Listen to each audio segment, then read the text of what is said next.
Hello and welcome everybody to the semi-finals of the CWC, and oh my god, we got two amazing teams going head to head against each other. They have the last choice to pick a map here, Seven Seas or the Highlands.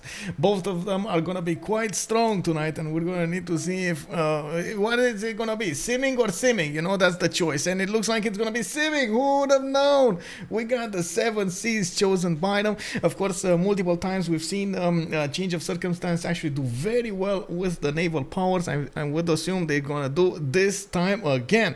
Now we do have Ironclads, by the way. Good evening, sir, and welcome. I am Boss. Hello there, and we don't actually have a new intro. That is the intro we've seen for 2 seasons now. Congratulations, by the way, and thank you so much, Paul, for making it. Your share called Brit. Hello there, sir, and welcome. And Sasu, always a pleasure to see you, sir. Good evening, good evening. El Sogs, I'm so sorry about that American key. Maybe we do get to play a little bit later in the evening. Project Cisco, good evening, sir. Guten Abend, my sons. Hello there, hello there. Also, Titiits, hello there, sir. Good evening. I do have to mention Crispy was the first one to pick up that first promotion. Thank you so much, sir, for lurking around here. It looks like we're gonna have quite a game on our hands tonight.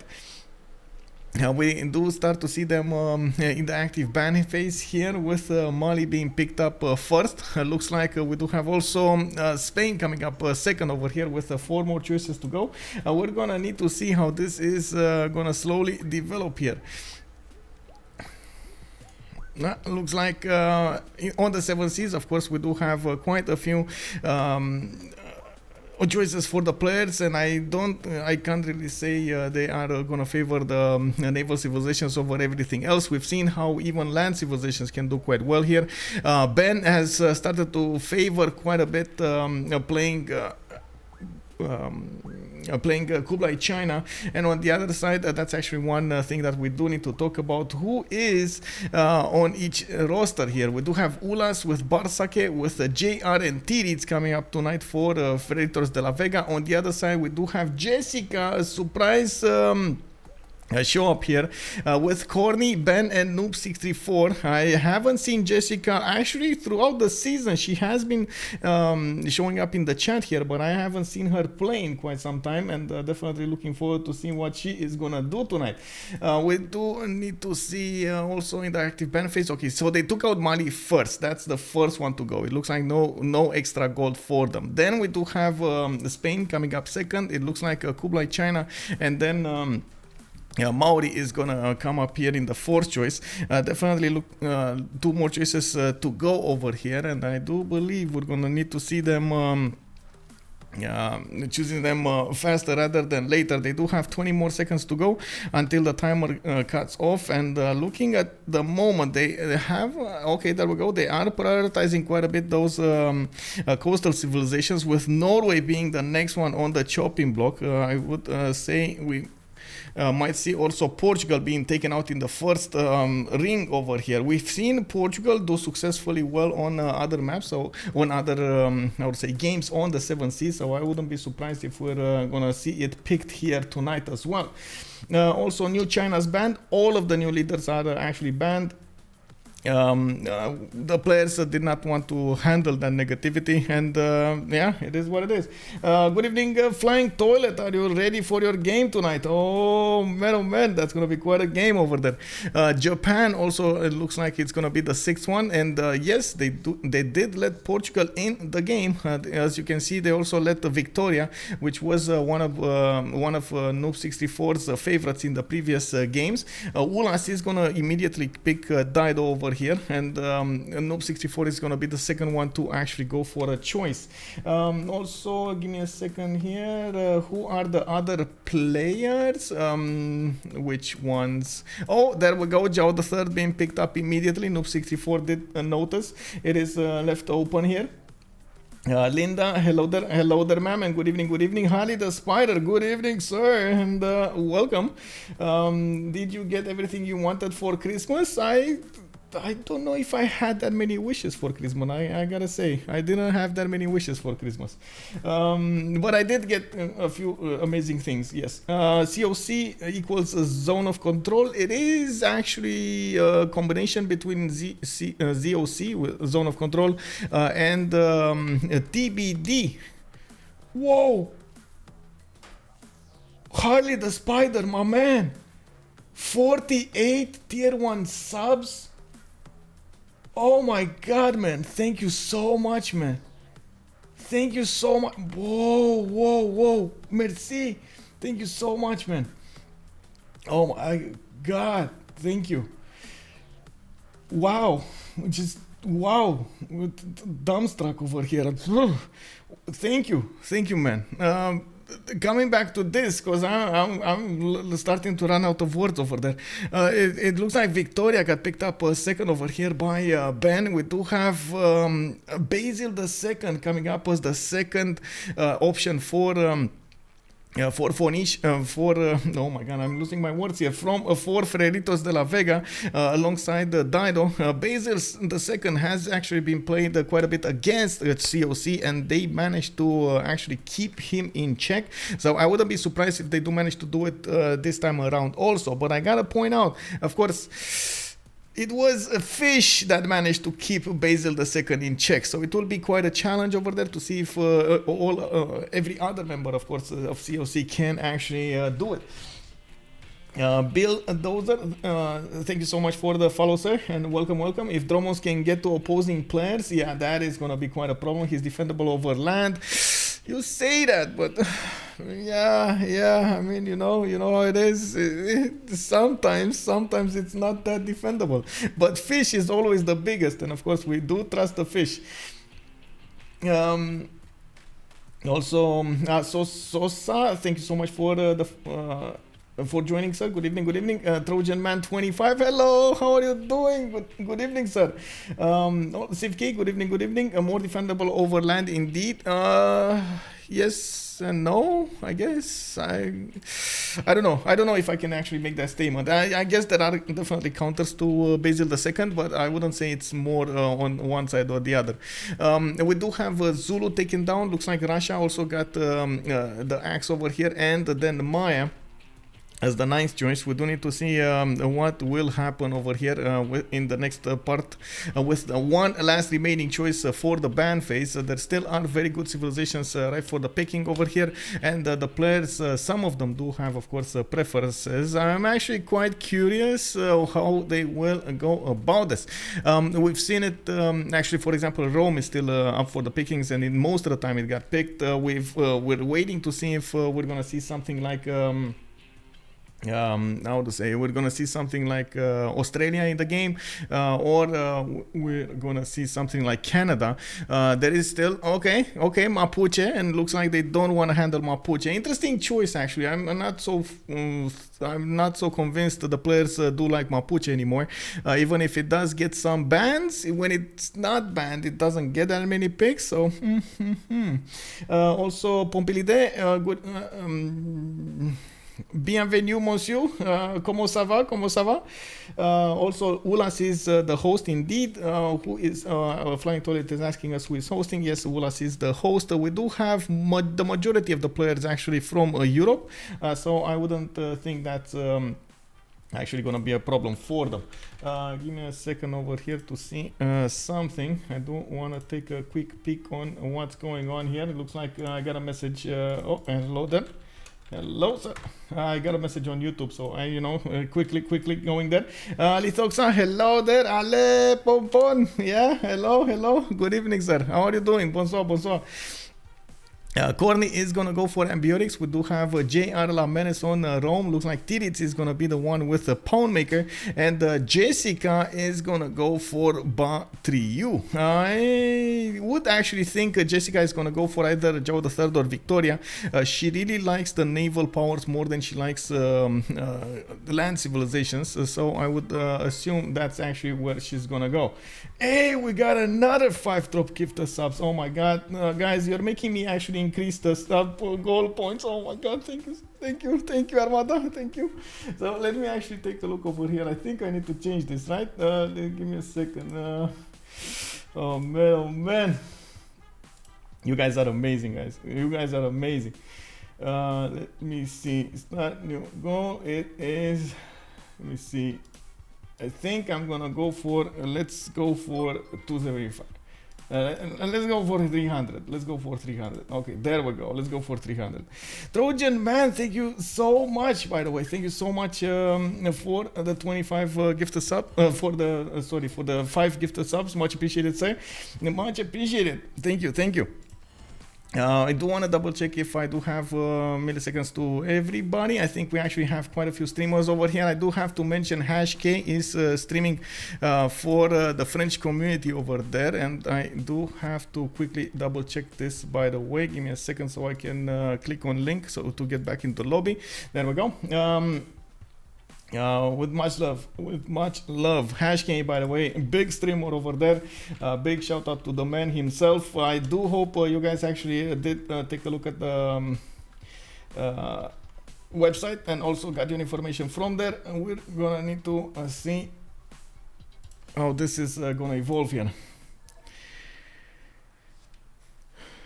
Okay, so the members have managed to actually switch around their slots, and we do have a JR going for Dido. Looks like Noob634 is going to be on Vietnam. Okay, that makes more sense. So Ben is going to be the one with Ambiotics. He's going to do the simming. Titiits on Basil the second, but looks like Bartsake might actually want. Okay, there we go. He's going for Rome. Then they switched choices, they switch slots. Khornie with Joe the third, and then Jska with Victoria. This makes sense. Ulhas did go for Pound Maker. Both long drafts indeed. We do have, I gotta say, we got 2 more followers to go, and we're actually hitting 5,800. Woo! The community is getting bigger and stronger and faster and gooder. Oh my god, it's amazing. Great stuff over here. Let's go, boys. Unbelievable. Khornie, a Portugal enjoyer. Ferno41111 making a comment over there, and it does seem like that. Map type, we do have actually to put it up on the screen here. It is the 7 Seas that's going to be played tonight as the first map in the semifinals of the CWC season 7. That makes the 7, the 777, the quadruple 7. Yeah. Well, let's see how this is going over here. And I gotta actually get get external pack, energy pack, yeah, and then the wire, so I can actually plug in my phone. I have actually gotten used to this quite a lot now. Okay, it is what it is. Good Naban Justice, hello there. What's the website for the CWC? This is the website for the CWC, civ6worldcup.com. You can get your information over there. You can take a look at the teams, see the members, see of course the matchups. You can actually see also some of the details of the players over there. They are displayed for everybody to take a peek at, not to mention the rules, the brackets, and so on. Okay, so let's take a look at what's going on here. CoC on the left side, we got Freritos on the right side. Looks like we're gonna need to take a look at Freritos first. We do have Constantinople over here. And that is of course being played by Titiits. He's going to be very close to Vietnam. Noob64 is actually 12 tiles, 14 tiles away from the capital city of Constantinople. That is a problem.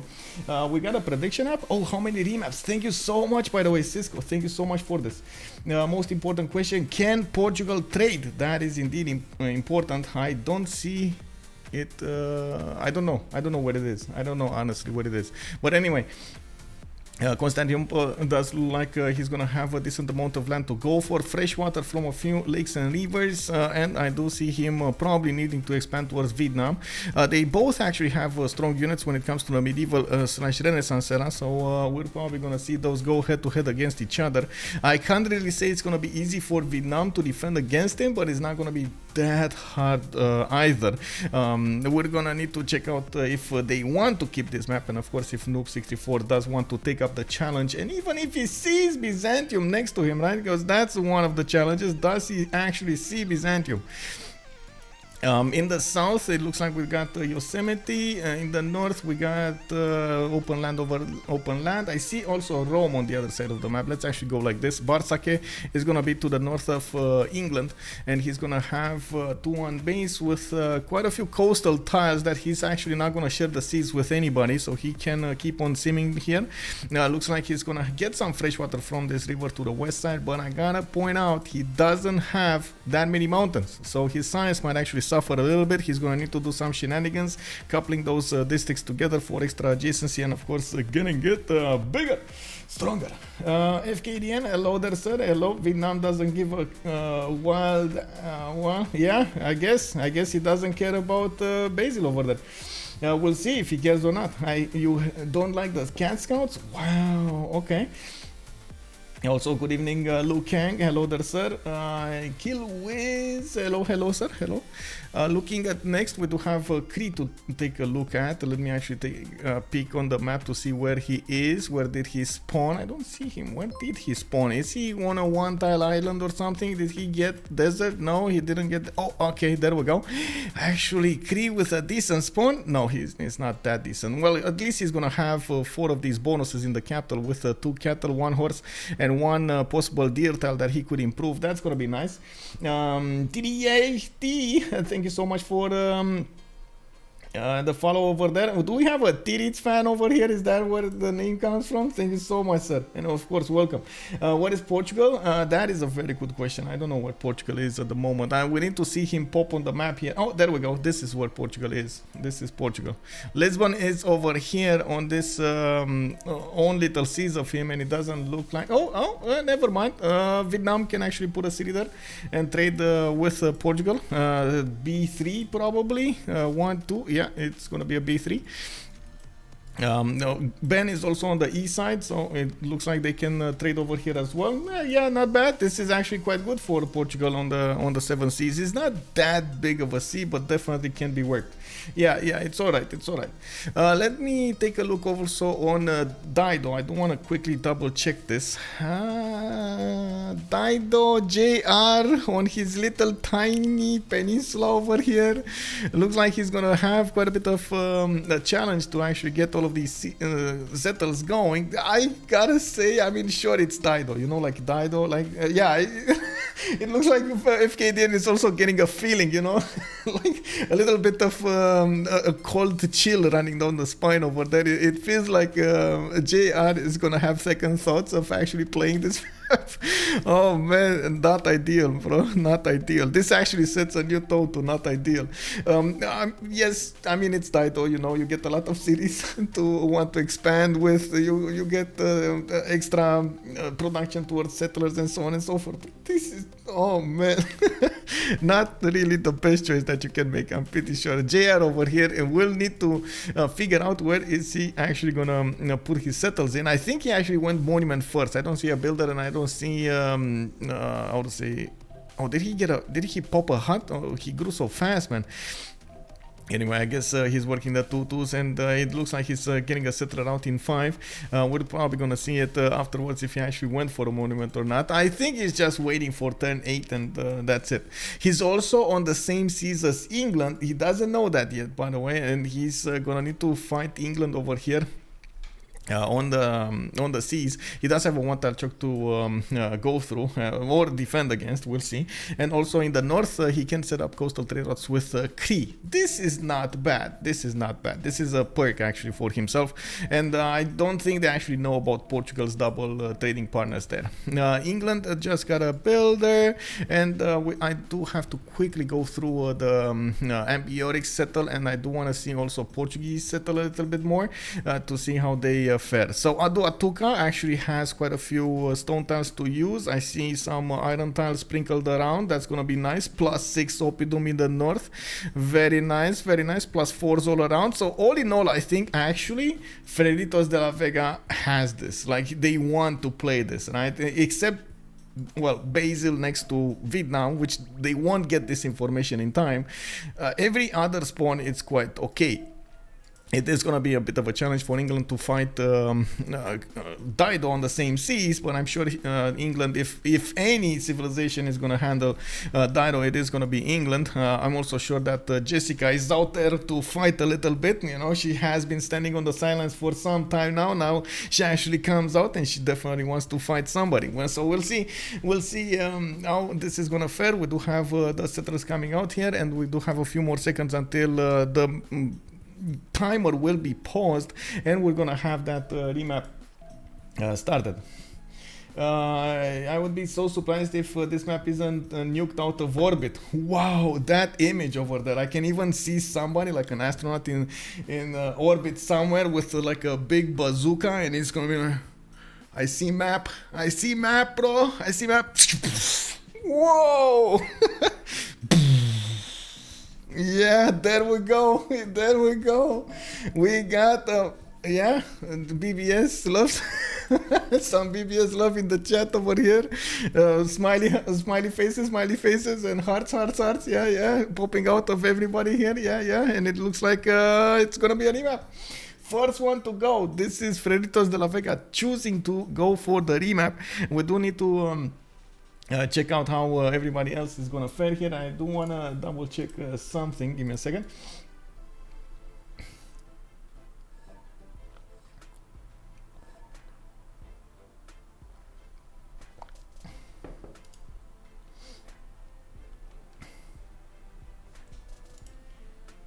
Yeah, Under the Gun, good evening, sir. No, it's the prime time top game. Yeah, it is.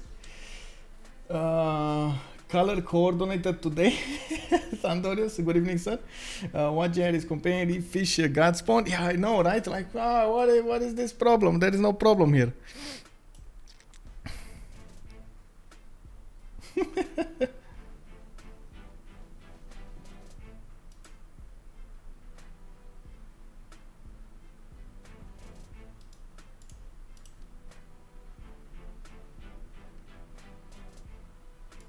Steps, you have come. Now begins your greatest quest. From this early cradle of civilization on towards the stars.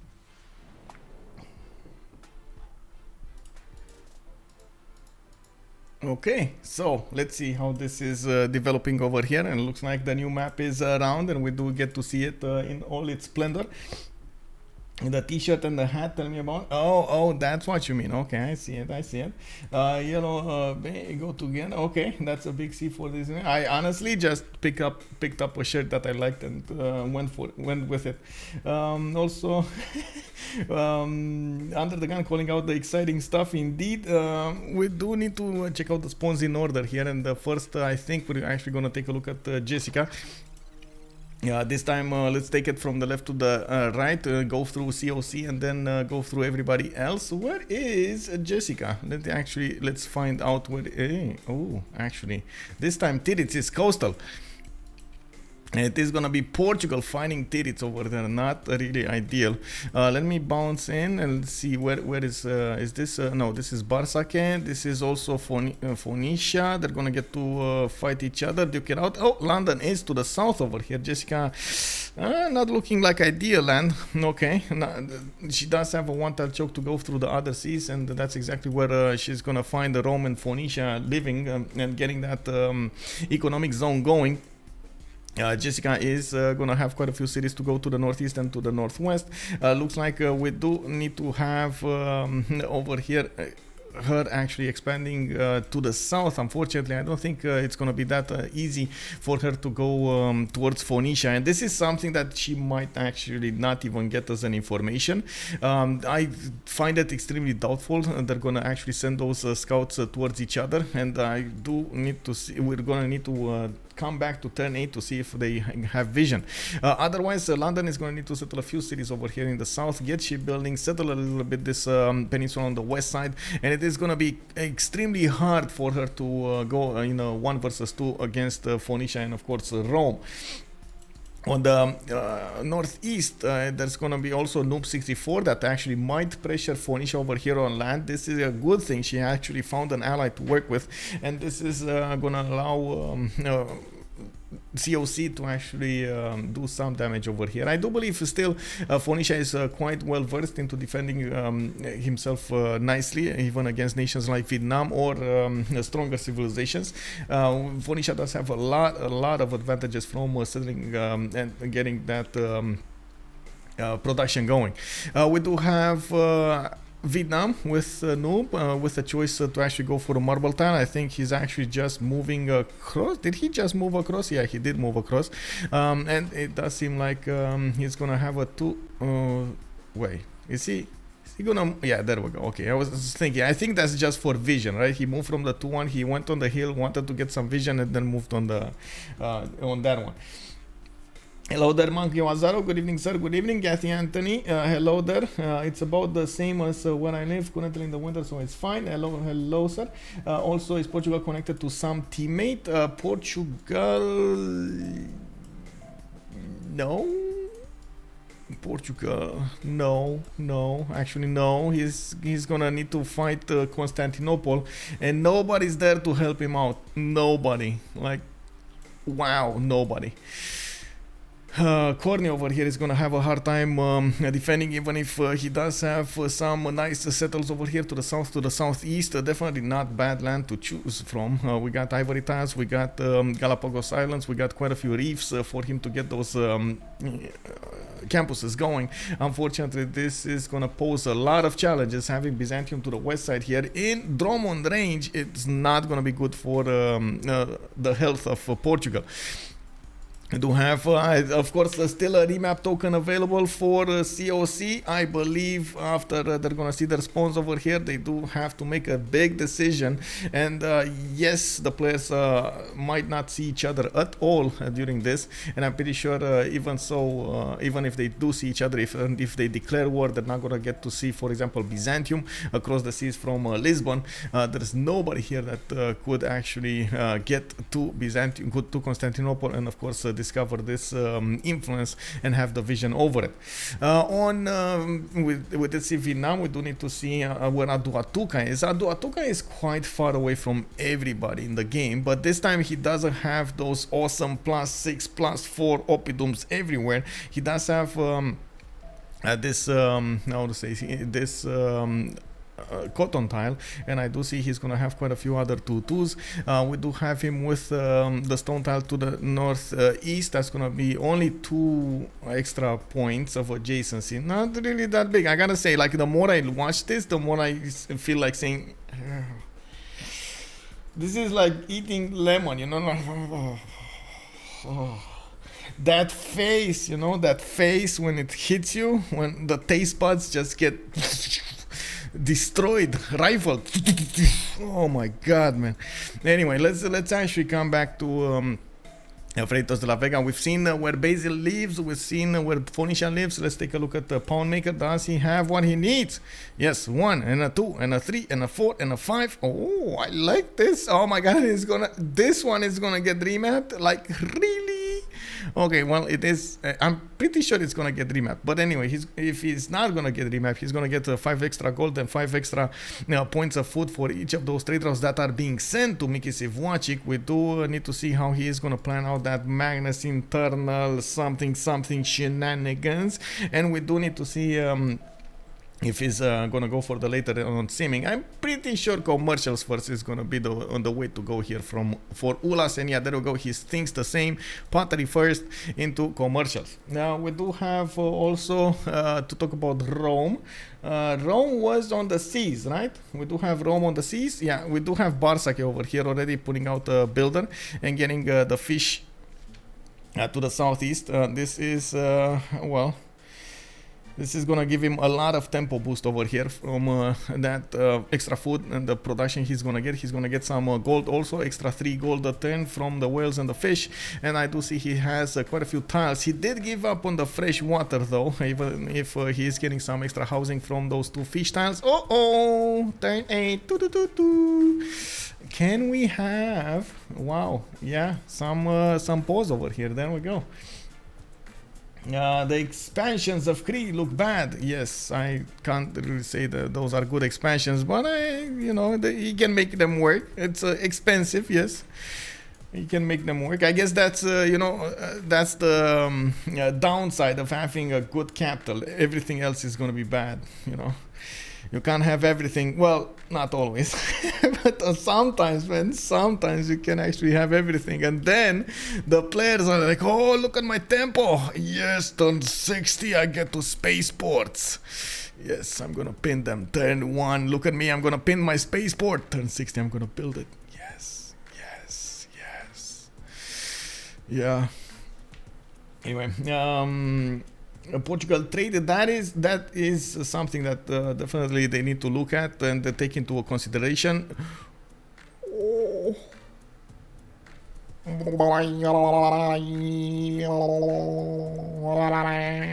my god, this is, I feel like doing the Sardukar chant over here.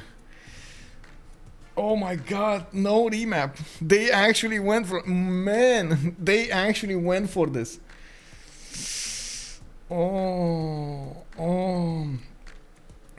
Justice, lady eating, and I would like to join if you are. Oh, sure. That would be a pleasure, sir. Of course, always. Also, have a good one. Give me a second to actually send you a message over there and see how it is.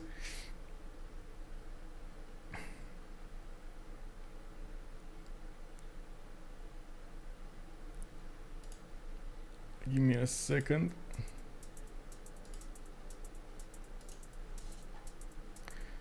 My god. Justice.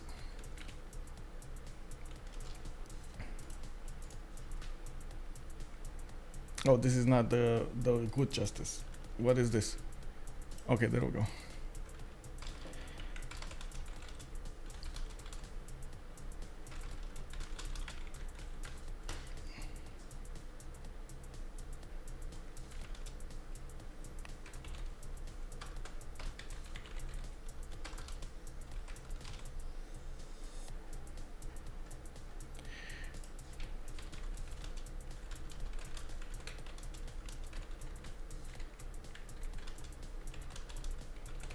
Okay, there we go. Victoria escape settler incoming. Yeah, we're probably gonna see that happening. Okay, let's take it from the left to the right. Tyre here with JR is gonna get to play with Iron, and I do see horses to the northwest. I do see settlers also coming up in 7, and it does seem like Vietnam is starting to sniff around his cities.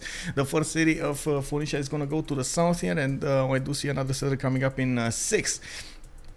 We do have a decent amount of reef tiles that he could use for extra adjacency towards his campuses, and I'm pretty sure they're going to find out about England in the south soon.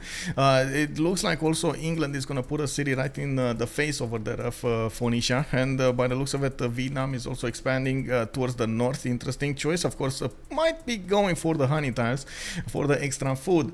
Looking at next up, we do have actually London coming up with an iron tile, and I do see the 2-3 deer tiles worked. Their initial settles are actually quite good over here for the majority of the team members. We do have actually quite a few tiles with amazing adjacency towards campuses, the +4 over here next to the coast, and I do see fresh water coming up from the rivers in that second city in the north, where she is gonna get a banana tile for extra food. We do have builders coming out over here. It looks like fish tiles in the southwest, and I do see a lot of honey tiles on the east side. 2, 4, 5 honey tiles that could definitely, it looks like London could actually try to get something like Goddess of the Hunt. Not really ideal overall, but 6 6 tiles improved is 6 tiles improved. This Grand El Vet, hello there, good evening sir, good evening and welcome. Thank you so much for the follow. I've noticed the same reluctance from COC to use the token. They should use it more. Yeah, but also I do feel like they are trying to be, and they are successfully being quite adaptable to most situations, which is something that you should take a look at. We do have a Noob 64 coming up with those 2 cities. A Noob is going to benefit from a horse tile in the southwest and in the second ring, and it looks like the iron tile will be southeast, the third ring. Look.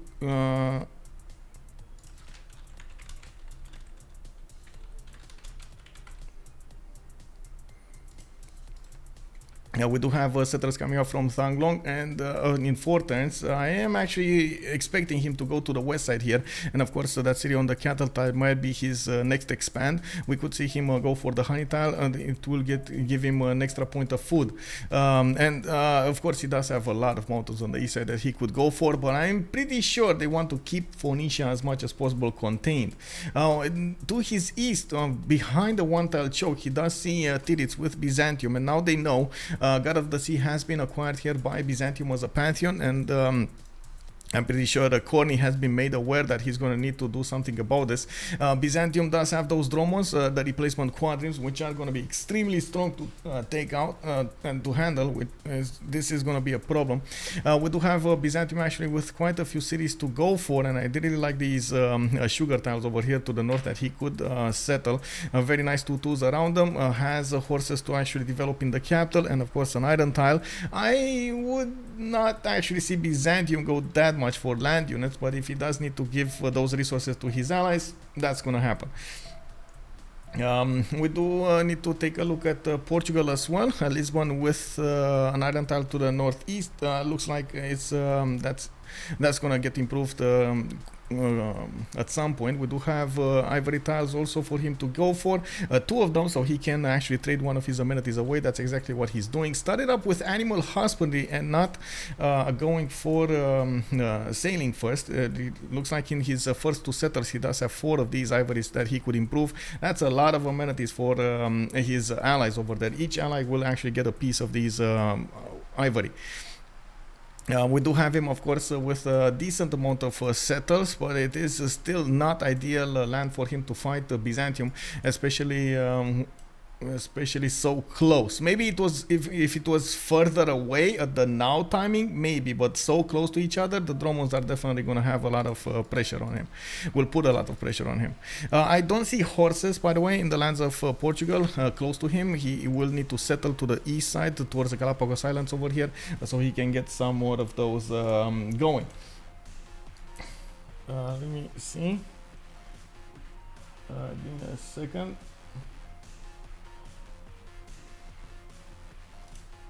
Okay, we do have okay. Next up, Cree.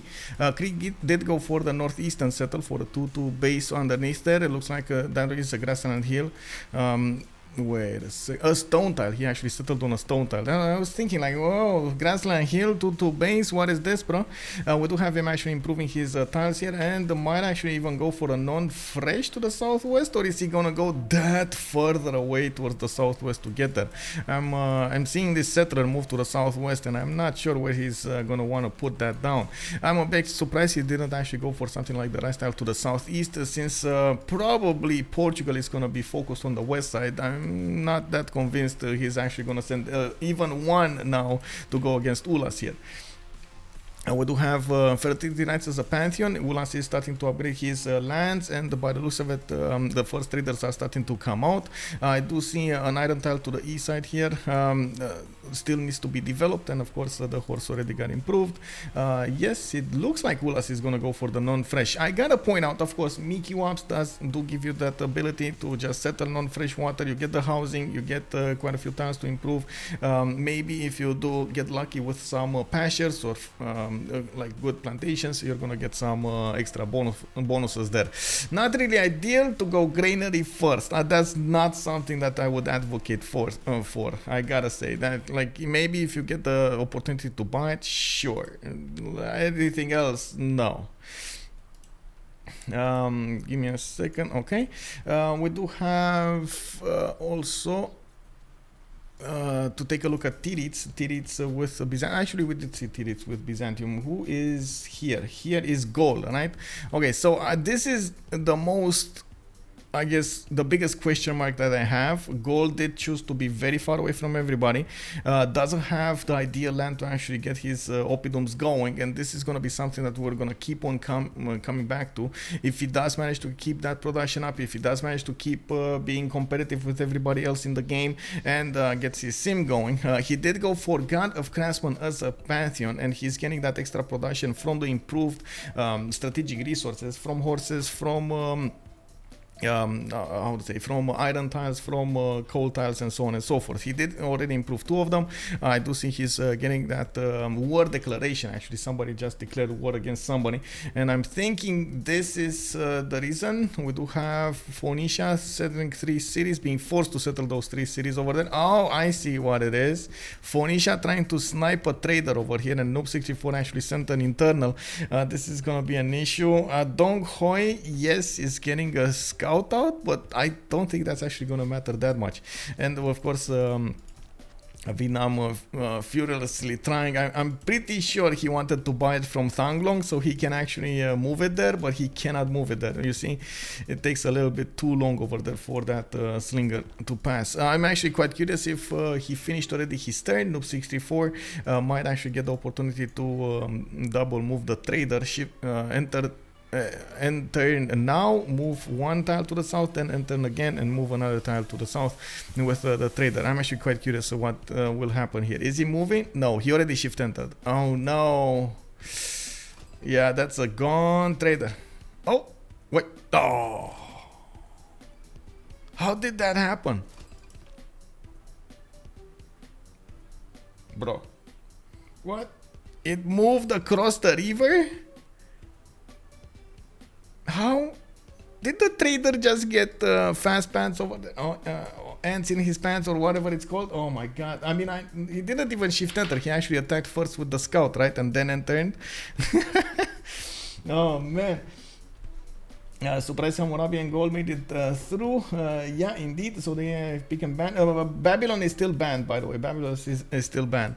Okay, so coming back to what we were watching over here, we do need to take a look at the last 2 civilizations. Gaul is going to try to get another settler to the west side. He's going to be scouted by Cree with those Okchitaus. And we do see Ben is actually getting a builder. I think Muscat was under attack. And yeah, there we go. He actually declared war on Muscat and got one of the free builders from it. And now Ben is going to need to be careful with his settler because of that Okchitau that can shoot, that can get there quite fast. It does, or it should have the promotion for the hill terrain. And as you can see over here, there are quite a few hills. The settler is not moving fast, but that Okchitau can definitely move fast. Slingers coming out to protect the land, a few more builders, and I would really like to come back later on to see how this developed. It does seem like Ben is gonna need to pull out some amazing moves over here to get his sim going. Rome already putting some galleys towards him, and that's something that we also need to take care of, take a look at. Rome did get his magnets inside of Rome, 2/3 assigned. It looks like the iron tile and the horses are coming up to the northeast. And it does seem like the Dead Sea has been his second choice of a settle there. We do have it with monument already, of course, the free monument. And I think that's a cotton. Yeah, that is a cotton tile, giving him not only the amenity, but also the extra gold, extra era score from the Dead Sea. And quite a few plantations over, camps for him to upgrade. 2 horses next to that city center as well. He did not get a pantheon yet, but he did improve his whales and he did get his fish for that extra production. You're in the channel? Okay, give me a second over here. I think give me a second. Hello there. Hello. Good evening. Give me a second. Yeah, I just wrote to Leash a couple of minutes ago. I hope don't distract them. Yep. Okay, so what do you think of the no remap here?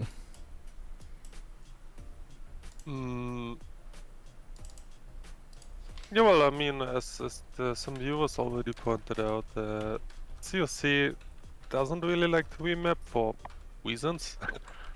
So, like, just from map position, it looks really bad for them, right? Like, Vicky is...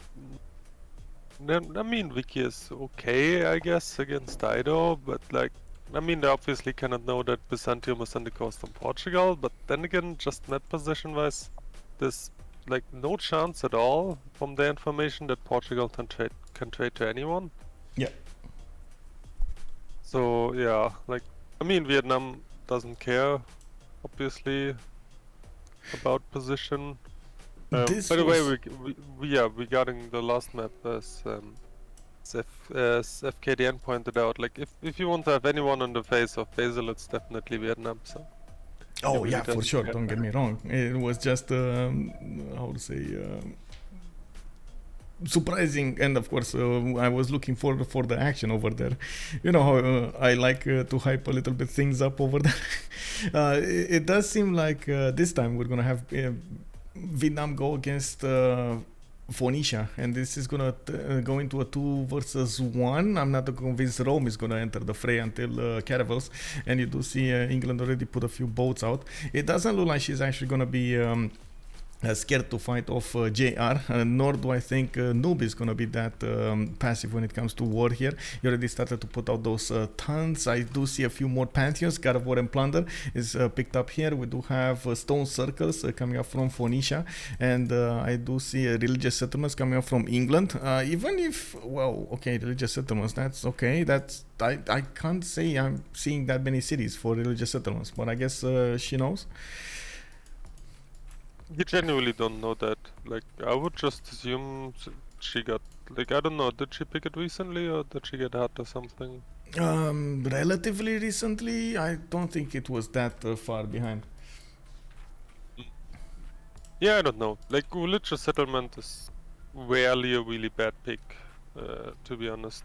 Like, as Vicky obviously don't want city patron, and other than this, like if there's God of Sea gone, they're actually surprising little options, unless you got like stone circles or something like Dido has.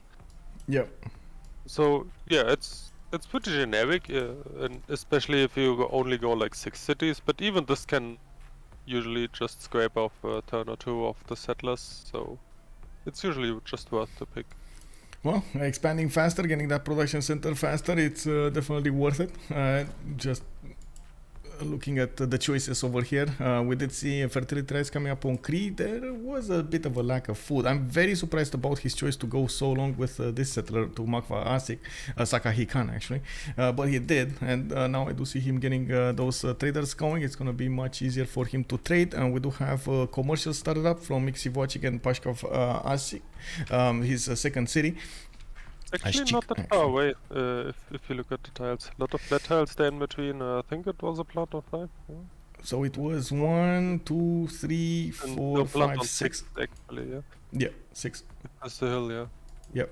But I mean, this is still okay. Like, obviously, there's no more fresh water. Like, the only other option would probably have been settle on the west coastal. He probably doesn't want to go coastal and just commit commercial, so it makes a lot of sense. Yeah, for sure. We do have monuments coming up from him. It looks like commercials are going to be his first initial choices here. Zankian going to be one of the first grid merchants for him to pick up.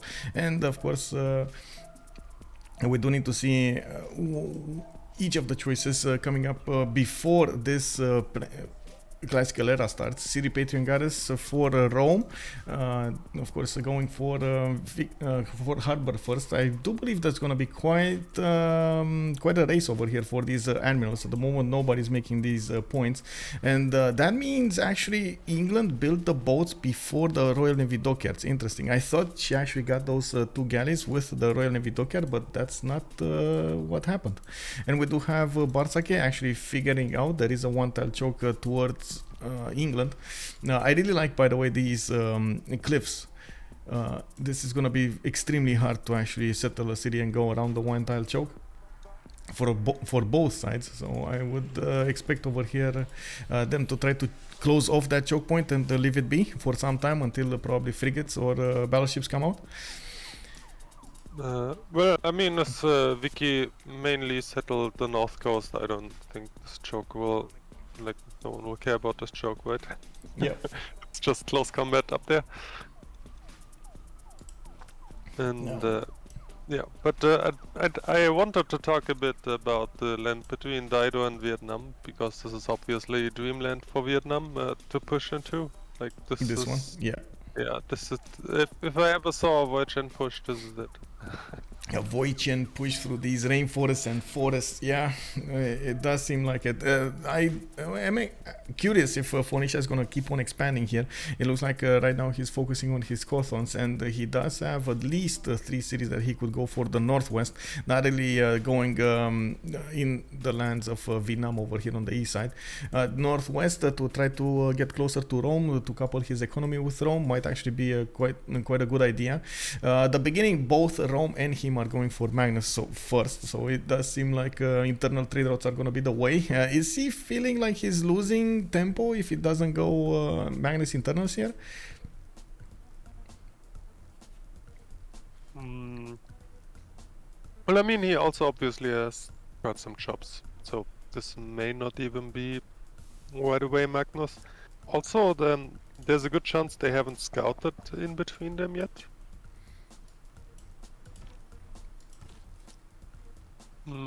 Generally speaking, even if you can trade externally... No. Oh, you mean this? They know. They scout. Yeah, I don't know. Even if you can trade externally, like especially a city like Utica just needs an internal to get up. Yep. Well, that was one of the selling points of Phoenicia, right? When they nerfed it, it was, oh, too many traders too early. Let's actually nerf Phoenicia. How does it get so much tempo from that second trader so fast? No, that cannot be possible. And it looks like right now, JR is still going to try to make Phoenicia work in this scenario. We do have a photo setter coming out from Vietnam against him, and we do have to see how this is going to develop over here. On the other side, this is another big matchup. What do you think about Portugal going against Byzantium? I honestly would heavily favor Basil in this scenario. I don't see him actually going for holy sites at the moment. I'm pretty sure he's going to focus on those dromons, and by the looks of it, we do have quite a few galleys in the water from both sides. Lisbon is putting down harbors. We got the 4th settler coming out here from Lisbon, while Byzantium is going to sit on 3 cities, and I'm actually quite expecting those dromos to make a splash. We've seen it before. We've seen even Constantinople die against his next door neighbors, but I would assume them being so close with so much shallow water, that's the word I'm looking for, so many pathways to go against the Portuguese cities, it does feel like there is a bit more advantage for Basil than it is on Portugal.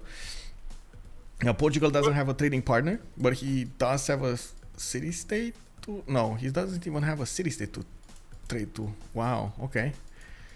Oh, man. Yeah. Portugal can also just run some Magnus. That's not the end of the world. But like regarding Basil, yep, I feel like Basil against any naval matchup is pretty much always the same. Like you can obviously pressure a lot of drum on a very strong unit, but the window for this is pretty narrow. So like what usually happens is Basil just chops out like 10-12 dromons or something like that, and kills a couple of galleys. But in the end, you only really get that. Like you kill some galleys and then caravels will come clean you up, because usually then you like the timing. In Basil, yeah, I don't know. We will see. But I do feel like Basil will have his 10 turns of big pressure, and then he will die. You feel that there's nobody on the land to actually pressure him. You think Portugal with the nows is going to be that tough to deal with when he get... Well, I guess we're going to have to wait and see. I have full confidence in Khornie. It really comes down to caravel timing, and Khornie actually has pretty good tiles to work and the Galapagos to settle, so I think Khornie will definitely win the race to caravels here. Oh, Galapagos with actually 2 whale tiles, I gotta say, and 2 reef. Nice, but he's not settling that. He's actually gonna go for another settle over here to the north, by the looks of it. And I'm not even sure he discovered Galapagos Islands, to be honest. Yeah, he did. Okay, never mind. He did. He actually has a warrior going to the northeast. It's surprising. There's a sweet banana as well, like really good settle down there. Yeah, I don't know. I do see him getting the fourth and the fifth settler, and this is gonna be an advantage here against Byzantium if we're gonna need to get more production from, or see more production being outputted by Portugal. Of course, one of the prerequisites of actually upgrading all of those now is you need to have the gold. Nice startup with Goddess of the Hunt for a lot of ivory tiles. 4 of them got improved quite early, and of course we do have actually Portugal right now on 24 gold a turn. You do see on the other side, Freritos does have 19, 24, 18 and 12, which is quite something. By the way, the gold is a pretty good point, because if you look at map positions, I feel like COC doesn't really have options to trade at all. Like, I mean, Vicky can maybe set up something with Vietnam on this internal pond, but yeah, like north of Leeds. Yeah. But other than this, they will really struggle on gold, especially on the carol timing. Remains to be seen. While obviously Freritos has the internal gold of Cree, and Dido and Rome can trade externally right away if they want to. So yeah, this I guess there's always an ace to chop and stuff like this, but COC's gold actually looks pretty shallow. Yeah, at least in the mid game. They didn't. I don't think Ben is gonna go for commercials anytime soon. Gnome 64 is putting down, as you can see, campuses instead of commercials. Looks like he's trying to nail that timing. We do have Victoria with a lot of harbors, and I guess we're gonna have Joe the Third with a lot of harbors. They would. I think they were basing their draft on, of course, having trade routes of Portugal going to somebody, and because they couldn't actually get those going, this might be a problem. I gotta say, maybe there is a possibility for Gaul to get a city that far into the west side. Like, at least over here, right? Get a city on the west of Ratumakos, get a settler of Khornie over here. Oh, that's exactly where he's going? That is exactly where he's going. And we do need to see if the same thing will happen from the Gaul. If he does manage to get a settler here to the west of Ratumakos, this is going to allow them to start switching those trade routes to externals, and I'm pretty sure they're gonna start ramping up their gold generation very quickly. Portugal, at least, I'm not so sure convinced of Ben. Ben is going for Opidums, is going for his Gavron Plaza. Not really the way to go for commercials over here. He does need a lot of food also for his population to grow and to get to the next tier district levels. Yeah, sure, but honestly, all you need is, as Gaul, is like one city with a commercial harbor, and Portugal just sends all the traders there. You put Vega in, and you have plenty of gold. Like, Ben really doesn't need to commit to anything. Just build one trade city, and that's it.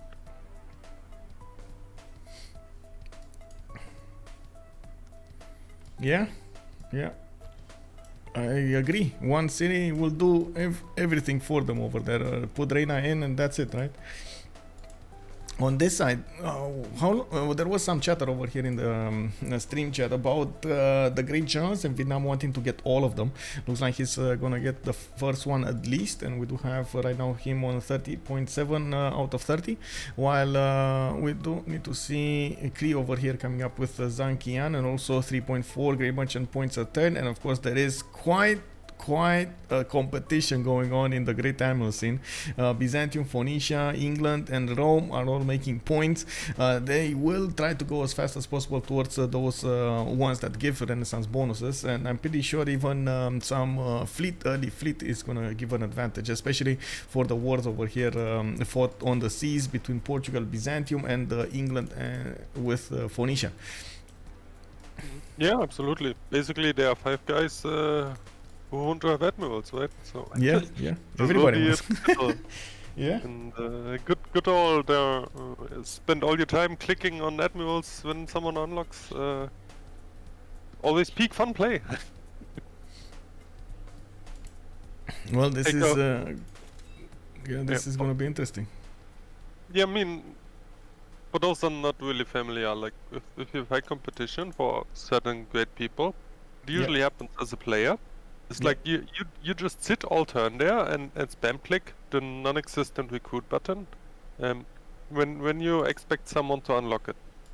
And yeah, this is really what it comes down to playing a turn like this. It's really annoying, but unfortunately there's no better mechanic for it. Yeah. Guillaume, thank you so much for the follow, sir, and welcome. Also, Linda is speaking out. This is especially so navally. Dromons, man, Dromons coming up from. I honestly can't wait to see those Dromons in action. They usually, when they come out, they do make quite a splash here, and that's gonna be literal when they start getting those attacks going against the Portuguese galleys. They will splash around them and they will make some of them go down under the seas. We do have actually Portugal getting his infrastructure up for those harbors. That city is going to go to the east side and it's going to make the connection towards his ally. I don't see Ben actually rushing this connection. I'm quite curious where is he actually going to try to put that city. I would assume the desert, but there is a possibility to go for the uranium tile as well. We do have also the Golden Age started up. I do want to take a quick peek on what coinlineages did they go for. Free Inquiry Golden Age for Victoria. We do have 18 science with 9 culture. She did start up with the Magnus first, and I do see Moksha establishing second in Leeds. We do have Khornie Free Inquiry Golden Age with 20 science and 12 culture. Also already on a 42 gold to 10 with 55 production. He's on he does have a bit of an advantage when it comes to that science, but honestly I wouldn't take Titiits out of this yet. We do have also Ambiotics, Pen Brush and Voice Golden Age, 10 science and 21 culture. A few attacks going on, but Jska is over there on the buttons and this managed to stop this from going forward. Looking at Ambiotics over here with the Pen Brush and Voice, 10 science and 23 culture. We do have him getting 4/5 settlers out. Okay, he's gonna actually 6 settler, right? We got already 4 cities and he's gonna go for the 5th and the 6th. Interesting choice to go for the south over here in Samorobriva to actually get that industrial zone in the Oppidum in 4 turns in the tundra. I wouldn't have expected him to actually go in the tundra so quickly. Was that made just because it was so close to his city center and just didn't want to spend the extra time? Yeah, it's obviously quick, and also, like, if you look at the alternatives, they're not that good, so... Yeah. I guess not. Like, there are a couple of workables, like, a couple of plain hills. Like, I guess it's gonna be okay. We do have... also next up Noob 64 with already 5 cities, 2 settlers right in the face of Phoenicia. Trung Trak is recruited first, and we got 4 of these Thans giving him the points, with of course God of War and Plunder giving 1 point per each. The Thans don't actually give points, but with God of War and Plunder they do have an extra one. Audience Chamber coming up in his capital city. I do see he's getting some trader, well, 1 trader to go, and he put down a commercial. Interesting choice, by the way. Finally he actually put down a commercial. He knows he's going to need quite a bit of gold here. 23 science, 47 culture. That's next to JR's 20 and 13. That seems quite a bit dangerous if of course he goes up in science much faster than JR. Bartsake, 15 science, 26 culture on a Pen Brush and Voice Golden Age with Rome, 4 cities. Honestly, I was expecting a few more cities coming up from Rome. It looks like he might be setting himself up for caravel push as well, and might actually be the one to save Phoenicia if Phoenicia is going to need to defend against those Vietnamese units. I'm pretty sure Rome is going to be the one that needs to help him out against England on the seas. We do have 51 production, 23 gold as well from him. He's starting to upgrade his iron tile, getting a few chops in, and Audience Chamber, I believe, is his choice here in the Gavron Plaza. Did not finish it yet though. We do have next up, let's actually take a look here. Ulhas with 14 science and 26 culture. He does have 32 gold to 10, 54 production. I gotta say, all of this spawn is actually putting him such a challenge in his face. The fact that he needs to send these traders his settlers so far away feels like it's slowing down every part of his development here. He did go... Yes, sorry. I was just about to point out, as I already said, that there are quite a couple of flat tiles, so it's obviously not ideal, but it's not like... it's like bad. Like, he's gonna be okay. Yeah, it's instead of going like 4 turns, you go like 6 or 7 turns. That's what I'm referring to. It pushes your timings a little bit further ahead, along, I should say, along. But these are good cities. Like you cannot expect to have like 6 cities in fertile range. Yeah. We do need to see also hanging gardens coming up from Mikisivuacic, giving him that extra food. He is really aware that he's going to need to get a lot more cities here, and he's probably going to need to be the one fighting quote unquote in the sim with Ben. He's buying out traders also, very interesting, because he does have a lot of bonuses in the capital city with Governor Magnus and all of the improved resources. He's going to have 1, 2, 3, 4 of these bonuses there. Not bad at all. Titiits, pen, brush and voice, 11 science, 22 culture versus Khornie's 24 at 13. It does seem like he shouldn't be that far away from getting Dromons if he didn't get them already. We do have shipbuilding selected or something or finished. I don't know, because always when it's not even a 1 point going, then it's very, very awkward to actually say. I think actually he did get the boost, so that's finished. If he would have gotten the boost, it should have been like like a third of the way go. Well, I think, yeah. Anyway. Oh, there we go. We got a Dromon actually on the map. We got a Dromon.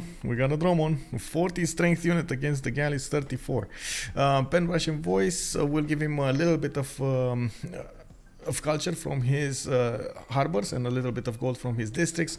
We do have also JR coming up over here as the choice 22 science and 21 culture on Phoenicia.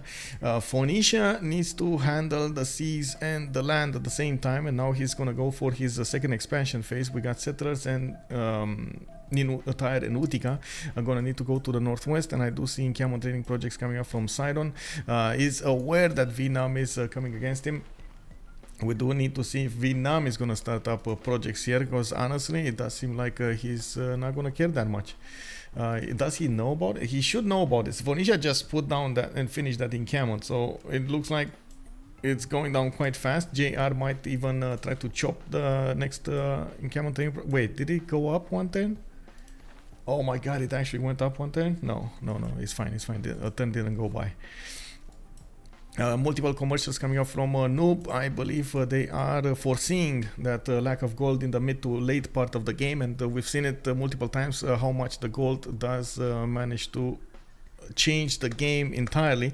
Well, I guess for the better or for the worse in some kinds. If you don't have gold, you're not going to get to upgrade, you're going to be forced to hard build and so on. CoC just had a game a few weeks ago with that challenge, and they did manage to overcome it in the end against Ulhas.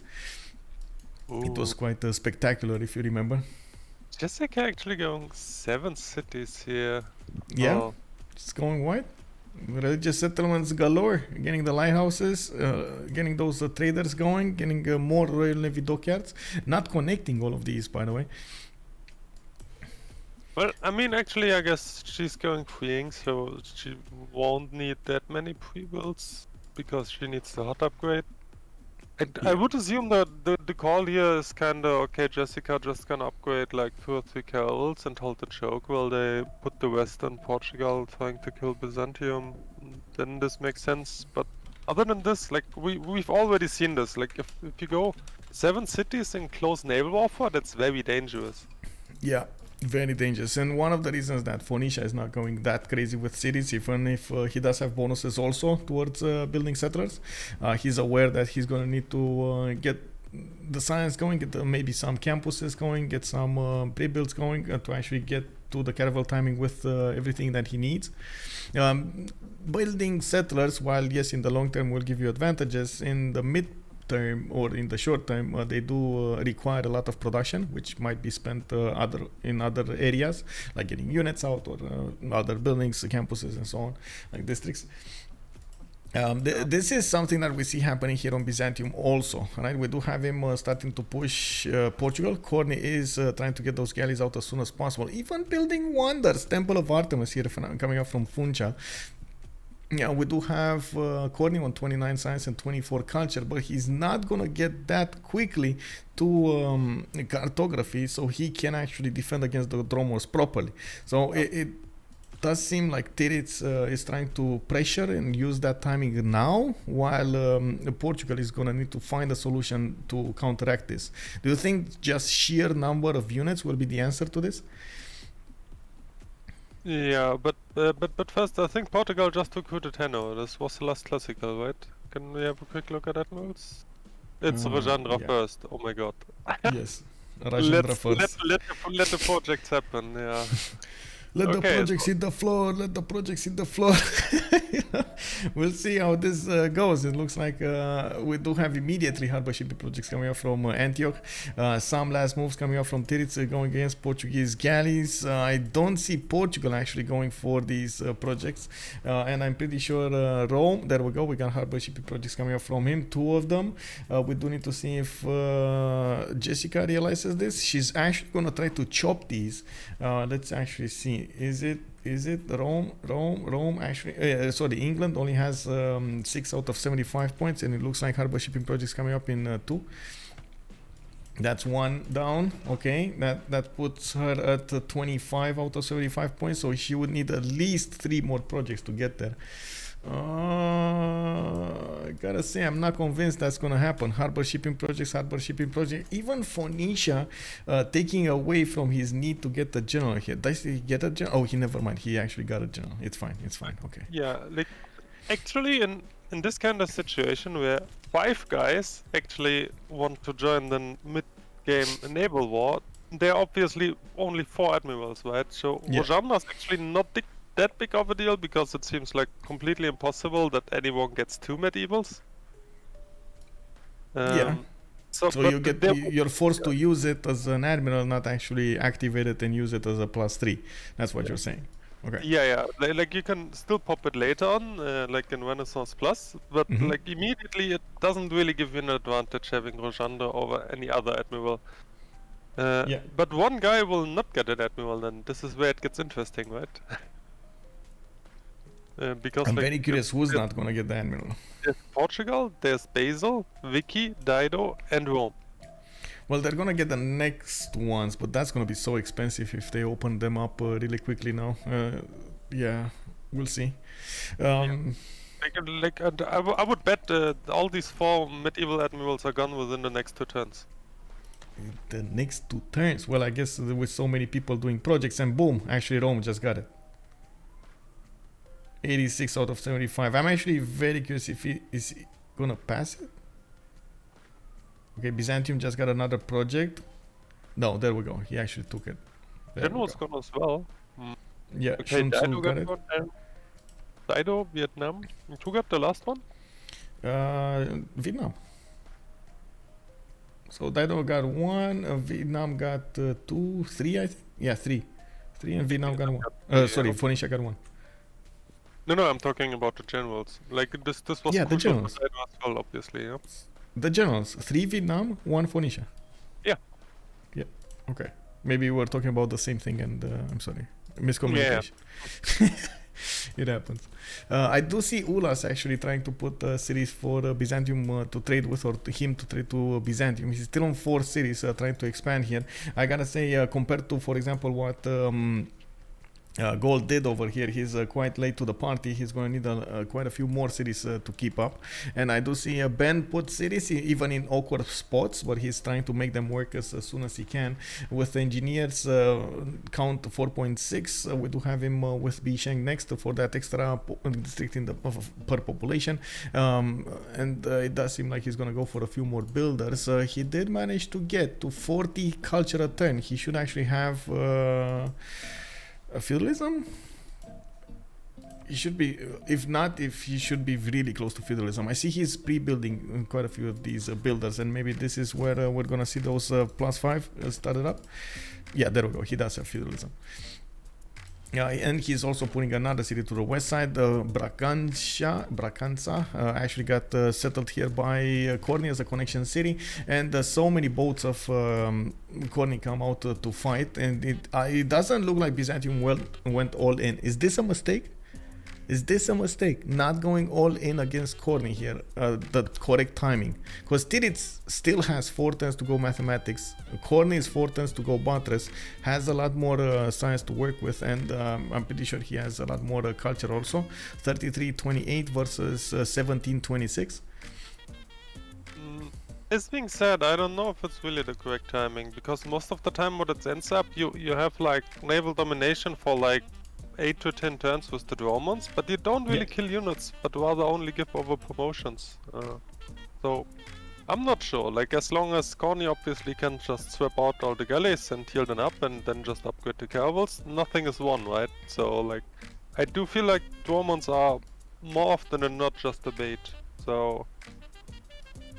like, I don't feel that Titiits could really push Khornie here, like push or and kill a city. Like, I wouldn't see this happening, so I kinda like the conservative approach, actually. Well, I say that, and then it feels like Titiits is definitely feeling the pressure and putting Dromos in production. He probably saw Portugal go higher and higher in the army tab, and he said, okay, I need a lot more boats. Now Khornie is 218, Titiits is 195. There are a lot of weak boats over here that need to actually repair, and as you can see, the Dromos will need a few turns to actually get to the Portuguese cities. Yeah, let's have another look at admirals. Another look at the admirals, yes. So all of them did go out. 305, the next one, Isun Sin is going to be there. Okay, so Phoenicia got one, England got one, and Byzantium got one. No admiral for Portugal. This obviously is a big problem for Khornie. Yeah. This may actually be the very reason why Titiits is actually not. Wait. Actually, this might trigger Titiits into building more units now, because obviously Khornie's caravels will not be that strong. Yep. And like Romans are still fine enough versus a couple of hot upgrade caravels, right? So Titiits can just have the caravels in front and do the Romans do the job similar to what frigates do, but just without the niter. Let's see how the timings will go from now. It is going to be extremely tough for Portugal over here to come back, but I do believe even without an admiral, he's still going to do quite a bit of damage if he does manage to get there faster. And this is probably why Titiits is right now trying to get the campuses going. He does have a +2 coming up here in the north of Thessalonica, another +3 coming up from Antioch. He's going to get a few more points of science, getting there quicker to cartography. Honestly, I can't really say with Pingala plugged in that he is going to be that far behind Portugal. It might actually be just a few turns difference between them. And this 5-city setup of Portugal will need to show some advantages. I am not so convinced at the moment it's actually showing that big of an advantage to go for 5 cities early. Anyway, we do need to take a look at Rome. Rome did snatch one of the admirals, and I don't see him actually getting any pre-builds. He's getting a few archers to defend against Vietnamese troops, and one of the things that I also see over here, he needs to get his economy going. 26 science, 52 culture. Definitely strong with the culture. It's Rome. We do have him getting the Pan-Russian voice. I do see a entertainment complex, an early entertainment complex, and I think it's from Rome actually. Is it? No, it's Puteoli. Oh, and he didn't switch Magnus in there? Well, I can't really imagine he's gonna try to go Colosseum from Puteoli with not chopping and using Magnus. So I guess, I don't know, maybe he's gonna go for it, you know, casually build it. We don't have anything here. Oh, never mind. Look at this entertainment complex, Aduatuca. Okay, I guess it's Ben just waiting for one of the engineers to get it. Yes. Yeah. Probably. I was about to point out that the only guy who could go for Colosseum is probably Ben. Yeah. So, like, it depends if they have vision on him. They have some vision of him. Yeah, there we go. So the entertainment, they saw the entertainment complex, they saw that tile. The biggest question I have, where is this entertainment complex from? It's from Tervana. And again, no Magnus in there, but I would assume he's just switching. Or sorry, he's not gonna need to use it. That's what I meant. I'm sorry, I was thinking of something else in the Yeah, meantime. sure. You, He's gonna you get the can just engineer. put this Yeah. info tab, yeah. Yep. Okay, so we do have a lot of boats coming up from both sides now. Byzantium is starting to gear up his drone count. I do see Portugal just getting so many of these boats also. Has a problem pushing even through drones in one-tile chokes, and of course, since the galleys cannot attack from afar, the drones do have a serious advantage there. And more campuses going, and it does seem like Khornie still wants to get the advantage in time over Titiits. He is going to plug in Faro with Pingala, and I do see another campus started up there. That's a +4 campus in Faro. He already had the science did for some time, 463 science versus 324, and we do see actually, well, I guess the total tab in the gold is not that important, is it? Okay, there is a possibility I gotta point out about getting these scouts in the water to help out with the defense on the support bonus, and it should nullify an extra admiral advantage. Of course, not most of it. It's actually when you have a stable front line, but when you start to be quite chaotic, trying to run out of after boats and so on, that support bonus flies away anyway.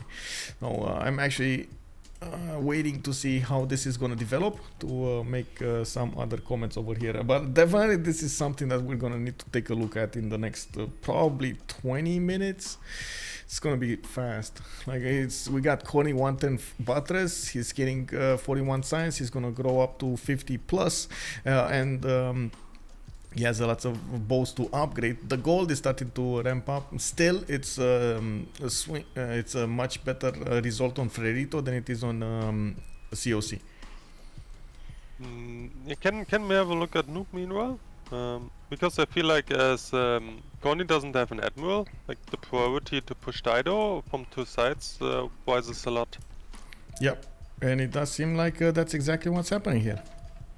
You have Noob getting in with the horses. He's probably gonna go and take over a few tiles over here.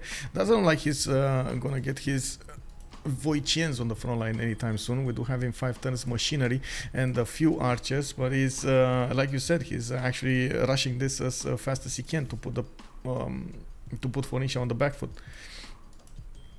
We have a big fleet coming up from England as well. A lot of pre-builds started up from Birmingham, Manchester and Leeds that are trying to figure out the defense against Phoenicia. And is it Phoenicia that they need to take care of? It does, I was thinking Bartsake should be the one to do this, but it doesn't look like Bartsake is interested in actually going that way.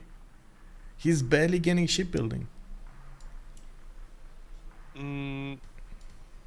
Yeah, this is probably a team communication thingy. Maybe JR is confident that he can actually hold from both sides, and then Worm can... Like, it's obviously a lot more efficient if Dido can hold somehow, and Worm just zims on and cleans up on ironclads or something like this. Yeah. Like, I'm not really convinced that JR can actually hold here, but we will see.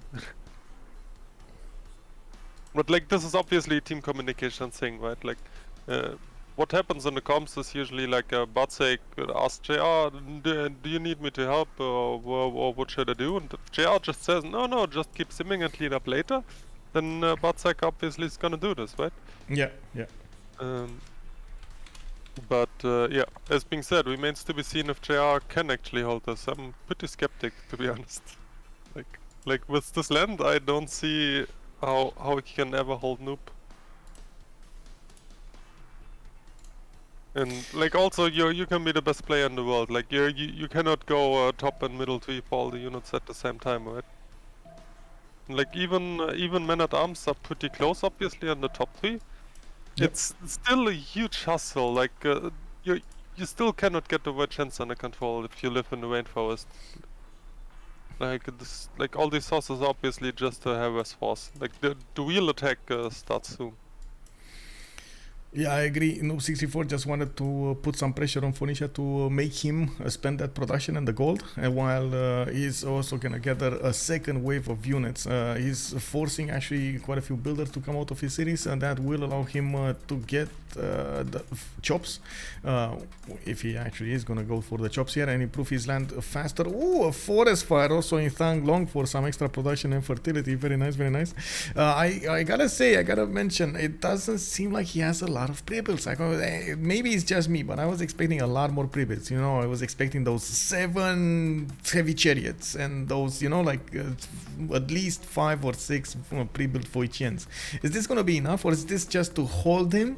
You know, like trying to hold him in place while Jska is gonna get his fleet out? Because at this moment it does seem like JR is being pressured on the land, so he doesn't spend that attention on the caravel timing, and you do see he's 2 turns away from getting buttress, while Jska is already 4 turns away from getting cartography, and Khornie is also 2 turns away from getting cartography versus Titiits is 2 turns buttress.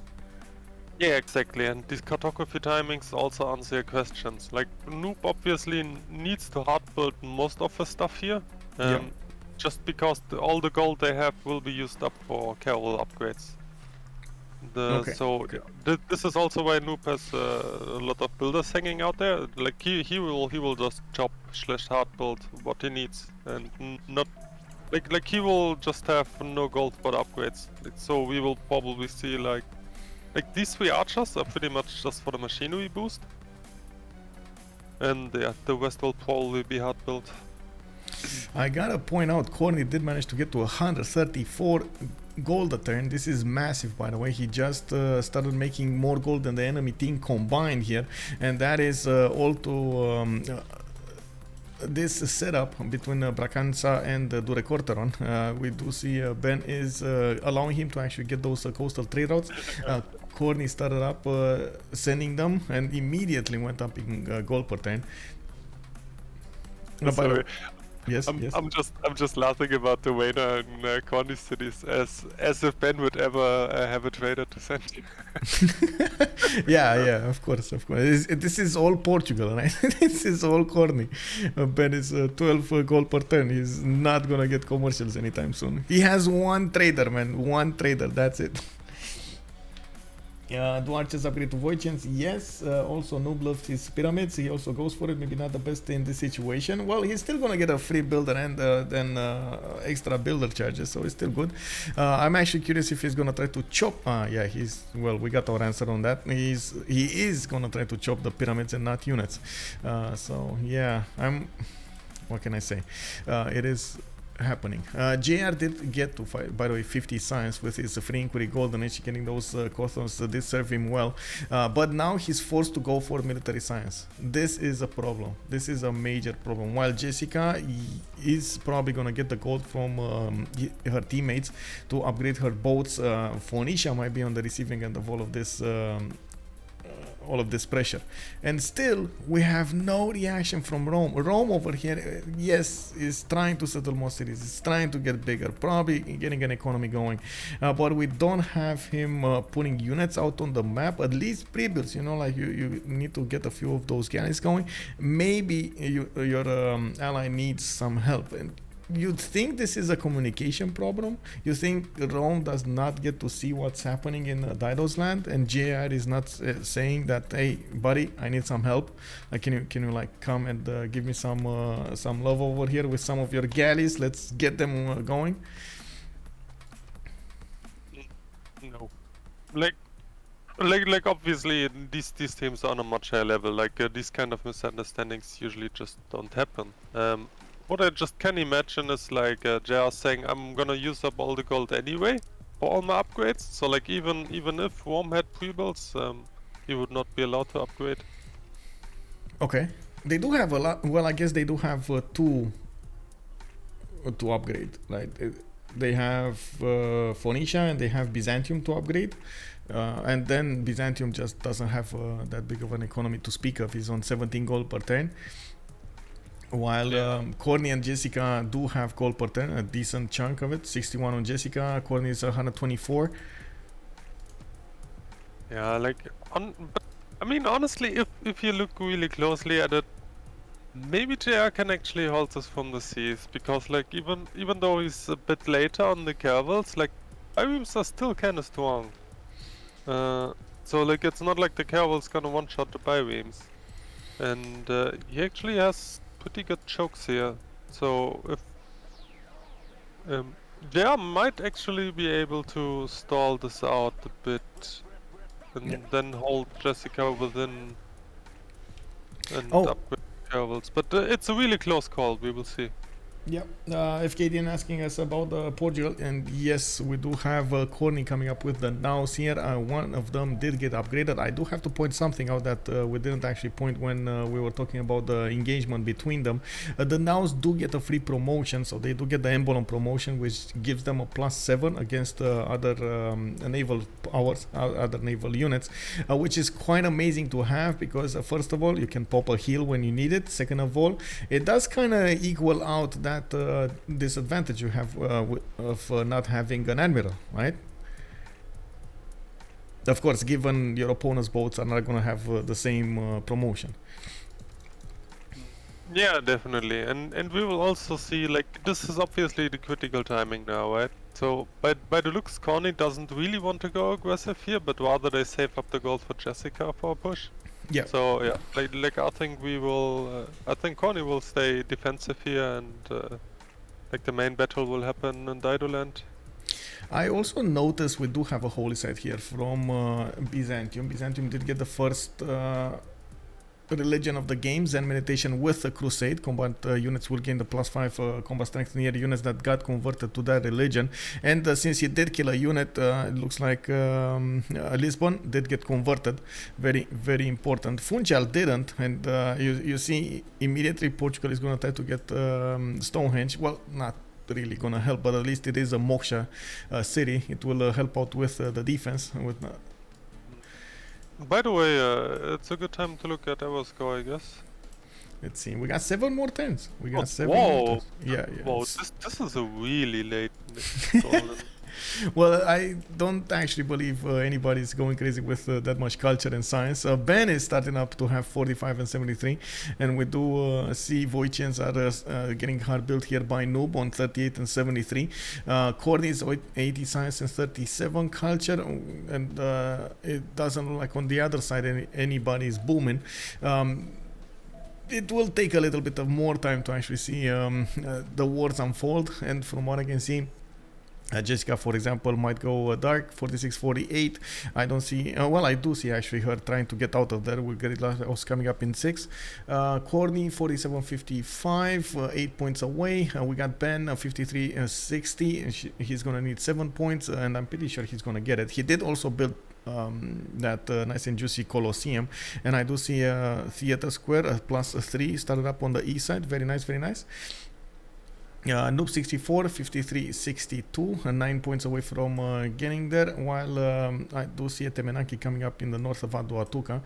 Bartsake on the other side, well, he might actually end up in a Dark Age if he's not careful.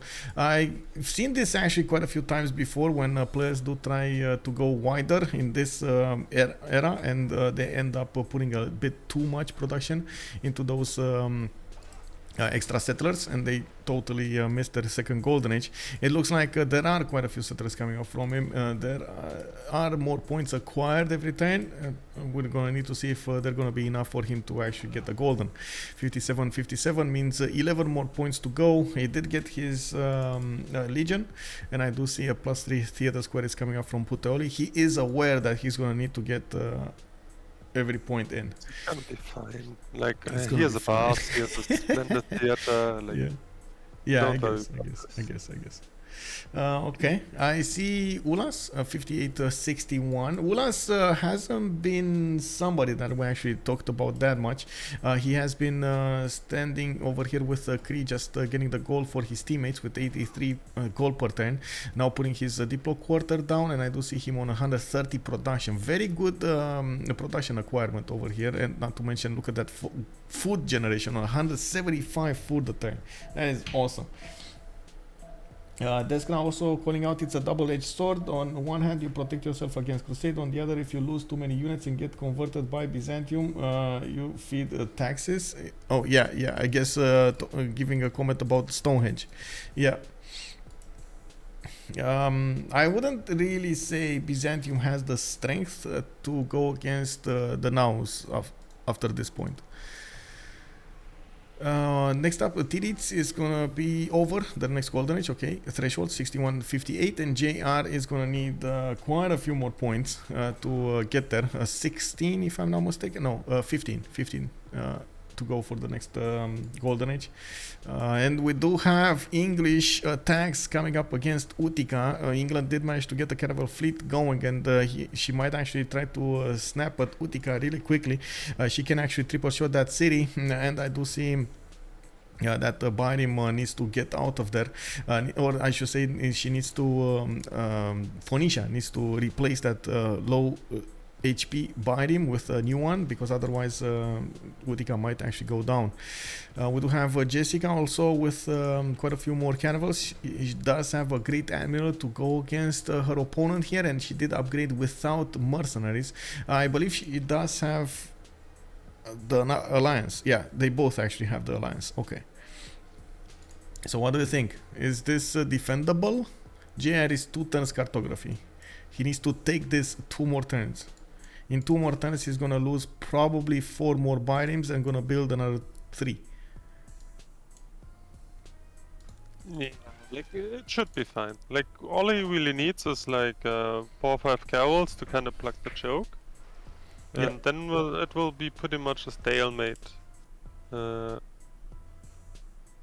yeah, like as being said, I think the real threat for Dido here is still the Virgins, which are already marching.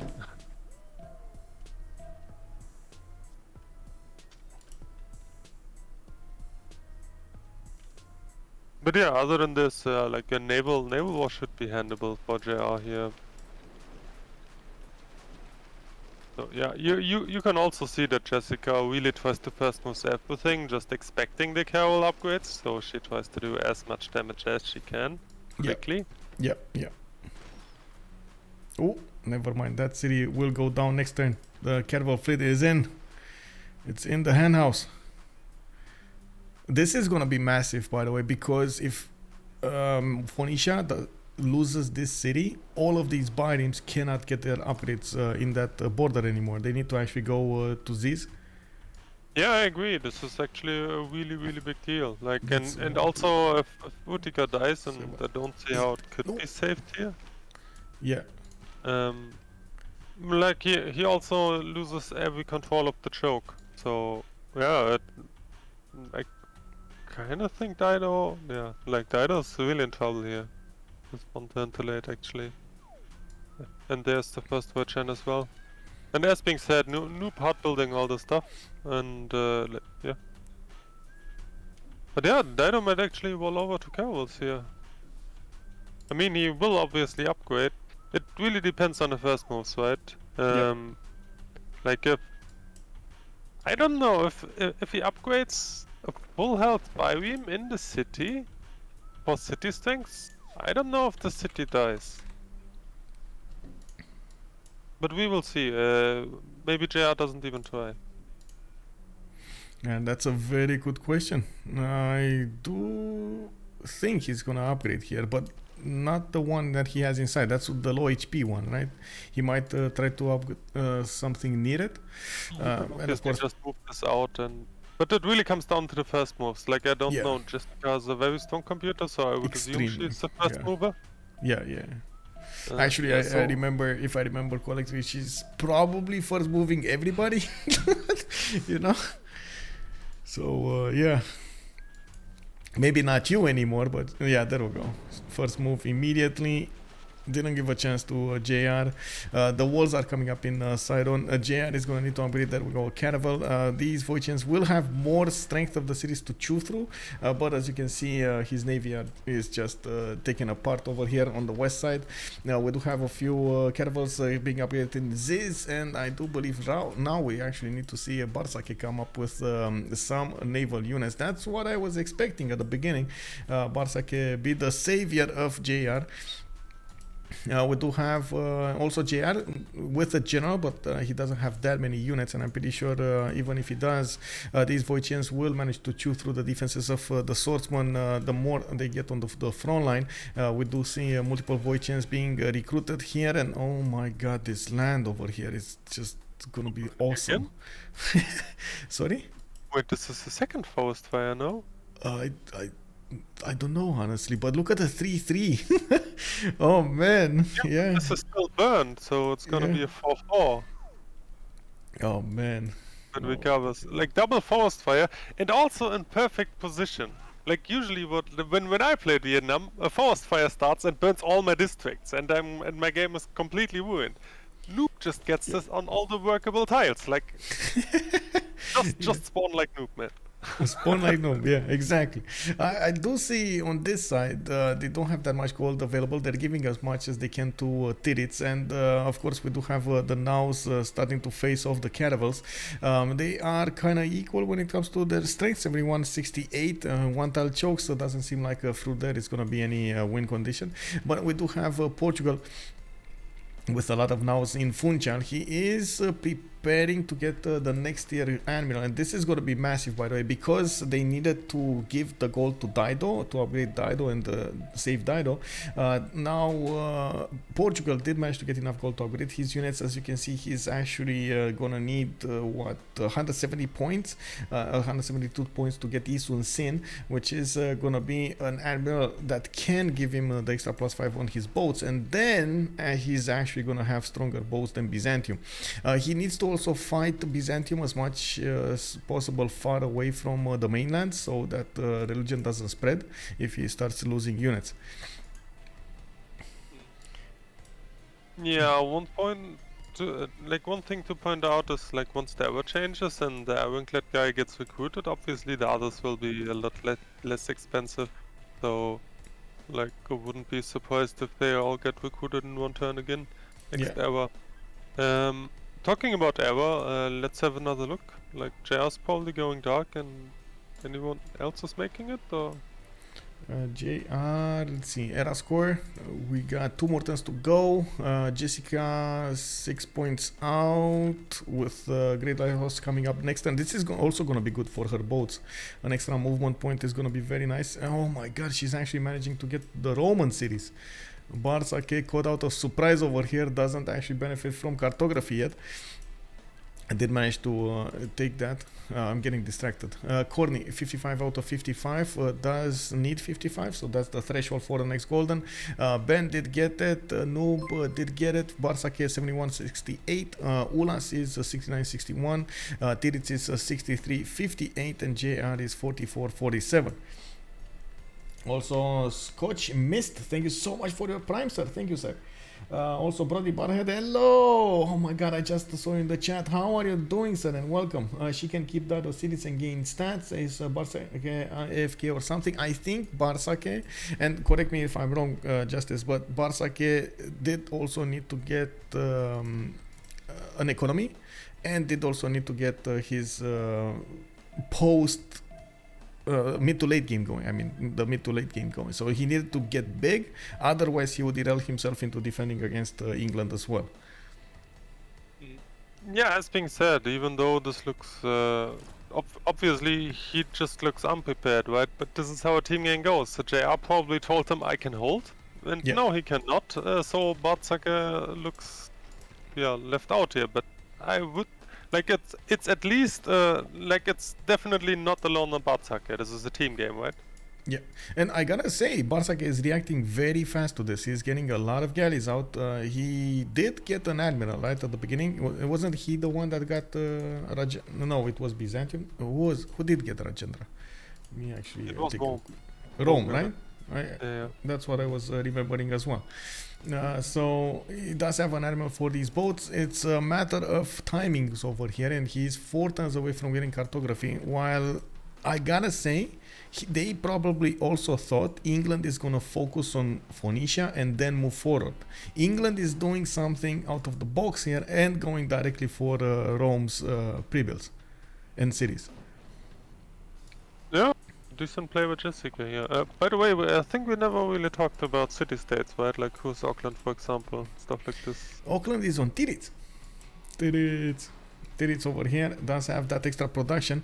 We do have Singapore as another one. Looks like Bologna, Hattusa and Anshan will be providing the science bonuses. Zanzibar, Bandar Brunei and Muscat will be the ones for trade. And Gazargamu and Valletta will be providing the military. Rapa Nui on culture. We do have Yerevan also on religious bonuses. And it does seem like at the moment that's about it, right? There is something missing? No, I think we got everything. Did I miss anything? No, I think we got everything. Or did I? Who's contesting Auckland? Like everybody wants Auckland, right? Jska. Jska, okay. Yeah. So I actually do wonder that Khornie is not going for Singapore. But like I don't think Khornie has a source, right? No, and I from. Well, actually, he's probably contesting Bologna or Hattusa, but no. Maybe keeping. Bologna? Maybe keeping some. Yeah, Khornie. Yeah, but it's 3. I think at the moment Khornie is more focused on what he's gonna do here. He does have all of those now moving forward, being deployed between him and Byzantium. And I do want to move over here. It looks like at the moment Vietnam is actually going to finish this war against JR. He's going to attack Sidon City with multiple Voichins and Trebuchet. Noob 64 did manage to hard build as many units. Even those archers that we were calling out at the beginning, they just got left over there, not receiving the money needed to upgrade. Oh man, rip. Yeah, it's being said, but Noob is doing a good job here, hard building everything, and probably gonna just kill Dido here. Yeah. And the scary thing obviously is like if when Dido's dead he can just move on to Rome and then he will be in the same boat, right? So yeah, Noob having real impact here, it's very good. Also Daniel is asking for Niter situation, Ben is providing, Noob is also providing, which is obviously very good. Doesn't look like Freritos does have... Wait, only Ulhas. Only Cree, yeah. Oh, Cree. He does have a Niter tile here. He needs to attack a coup. And let me actually see. Does he settle another one? No. But he did get a city quite close to Rome there. Okay, interesting. It's very possible that he just discovered this 6 turns ago. Like you passively get 1 a turn. Oh, for sure. I don't think he actually has any improved from what I can see. Nor does he have... Well, he just got a builder from his cap. Yeah, there we go. You see the waypoint is to the Niter tile. They probably just talked about it and bought him a builder, because this is obviously a pretty high priority. Yeah. We got 12 more seconds to go into the World Congress, and let's see, golden. So everybody got it except JR. Everybody in the game got a golden age except JR. Unfortunately, well, he's only on 3 cities here, and that's about it. Let me see. First slot. Let's go for preserves, right? Preserves. Tourism.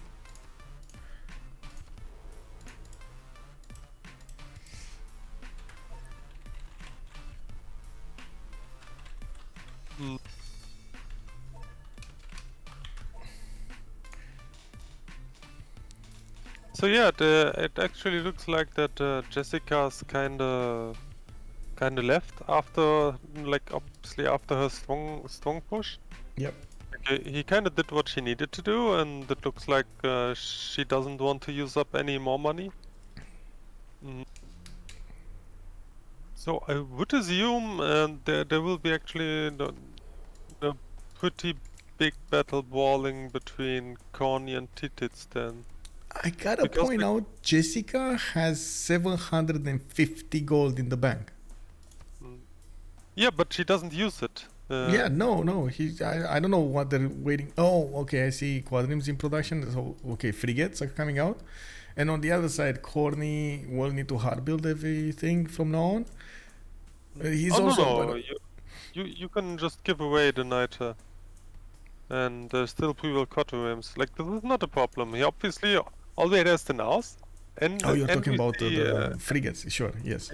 and like he has upgraded everything now, and he's doing the harbor project. So I would assume that that Khornie is actually the one looking to push Byzantium here. And yeah, like Titiits probably assumes this as well. So yeah, like this will be a way bigger naval fight than on the other side of the world. A lot more pre-builds, a lot more money, a lot more resources there. Yeah. And I gotta say, man, as the map looked like at the beginning, it was quite equal, if not even a little bit towards Phoenicia, and it looks like they're making the most out of it, using their civilization abilities and using as much as possible their 2 versus 1, and they're getting this going. They are managing to do it against Freritos. What did happen in the World Congress? Harbors, no buildings. Buddhism, plus 10 strength. Ambiotics gains 2 diplo points. Ambiotics over here just getting bigger and bigger. Who actually voted for no harbors? I think. Oh wait, Phoenicia, Freritos. Oh, They yeah, voted for city center, yeah. yeah. City So as center they're versus pushing, Freritos. obviously city center makes sense for them. Yep. Even though they have frigates, like they already have frigates, so like it doesn't really matter that much. But no harbor?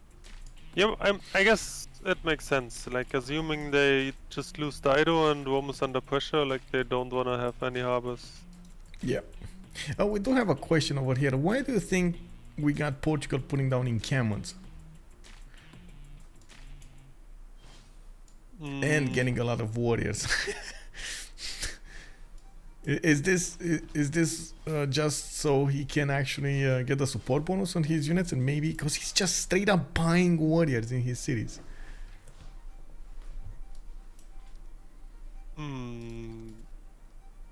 Yeah, but like if it was only for support bonus. Oh wait, I know. He researched machinery to get printing, so he cannot buy scouts anymore. So warriors are just the cheapest units. Cheapest unit for the support bonus. And I guess if he does manage to punch through Byzantium's line of defenses, whenever he's gonna disembark those on the enemy front line after he gets a city, he gets to upgrade them into men at arms and just punch through the remaining cities much easier. Yeah, but honestly, like there's no point in ever doing anything with these warriors. Like they obviously fulfill the same role as a scout would do. He just cannot buy scouts anymore. Okay, well, I guess 80 versus 60 gold. Okay, we do have Noob 64 about to take down Sidon, and it looks like trebuchets are coming around there, coming from the eastern cities. We do need to see how this is gonna go, but I'm pretty sure Noob 64 is gonna take that city sooner rather than later.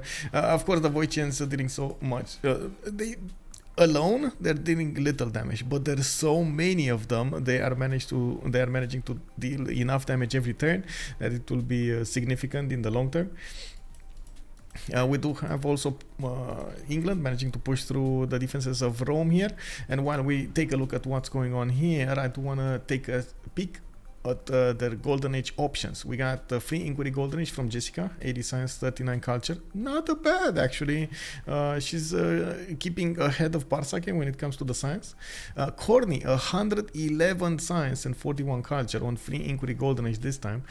Ben is also about to hit 100 with 92 and 122. On a pen brush and voice Golden Age, she does have 255 production, definitely keeping up ahead of everybody else when it comes to that production, doing what Gaul is meant to do. Bantrio with Vietnam, 82 science and 82 culture, does have pen, brush and voice Golden Age, and is about to take over quite a few of those Phoenician cities. Bartsake, pen, brush and voice Golden Age, 58 and 75. He does have a serious issue with the boats coming against him. These English boats are gonna be chewing through his galleys very quickly, and he's 1 turn away from getting cartography. Yeah, he does have a Rajendra, and he got also Ferdinand. That actually puts him at +3 and a +5. That's not bad. Did England? Okay, England is still slacking. Okay. Let's have a look at Renaissance admirals then. If Rome got a second, probably everyone is recruited. So Armado, Khornie? Ooh, Santa Cruz. Santa Cruz on Portugal. Isun Sin on England. Very nice, very nice, very nice. Yeah, Also, and Byzantium can still use the medieval. Yeah. So like pretty much everyone has a general now, and Rome has +3. What we need to know. Okay. Like for at least for careful frigate warfare. Yeah. I'm a bit confused about the second freeing from England because I feel like with 80 signs you cannot really hope to reach ironclads, and other than this she kinda has what she needs. So I would have like I think in her position Penwash would have made more sense, but whatever. I guess the biggest question is, will this Roman fleet be strong enough to push back England? And then can England get the frigates in time so she can? Yeah, she already has the frigates, but she needs to move them on the front line. Yeah, this is what I was talking about. She has Gauls and frigates and won't reach ironclads, so I don't think the money will give her much. The signs, obviously. Yeah. Well, she tried to do as much damage as possible against her opponent here, which is not bad. Maybe freeing Khornie was just a natural move over there from her. When she saw the options, I just clicked on it and that's it. Didn't give it a second thought. Yeah, I mean, obviously Jska has a big impact game here, so like this is obviously a very, very little thing within the game I'm criticizing here. Yeah. It's just my thoughts. I do want to take a look at the Ulhas here with 70 science and 85 culture. He does have 107 gold a turn and is trying to give that gold to his teammates. We do have Byzantium actually getting in some missionaries here. Does he have a religion? I don't see a religion from Cree yet. Oh, I see. Mr. Vasis is trying to get a religion. Okay. So what they're trying to do is give Titiits an extra +2 from the taxis rate of him taking over an opponent's city, or I should say a different religion city, holy city. We do have a freeing Khornie coming up from Titiits on 105 science, 20 culture. Wow, 20 culture on Byzantium. This is something that I rarely see, but it is something that he needed to do so he can survive over here. And we got Khornie bearing down on him with multiple nows, and more nows are joining the fight, including some warriors on the nows. So yeah, that's quite a problem. That's no monument gaming for you. No monument gaming. Yeah. JR coming up with 16 science and 8 culture. We do have him with unfortunately losing a few cities there, but we'll see if he actually, he's gonna try to survive here.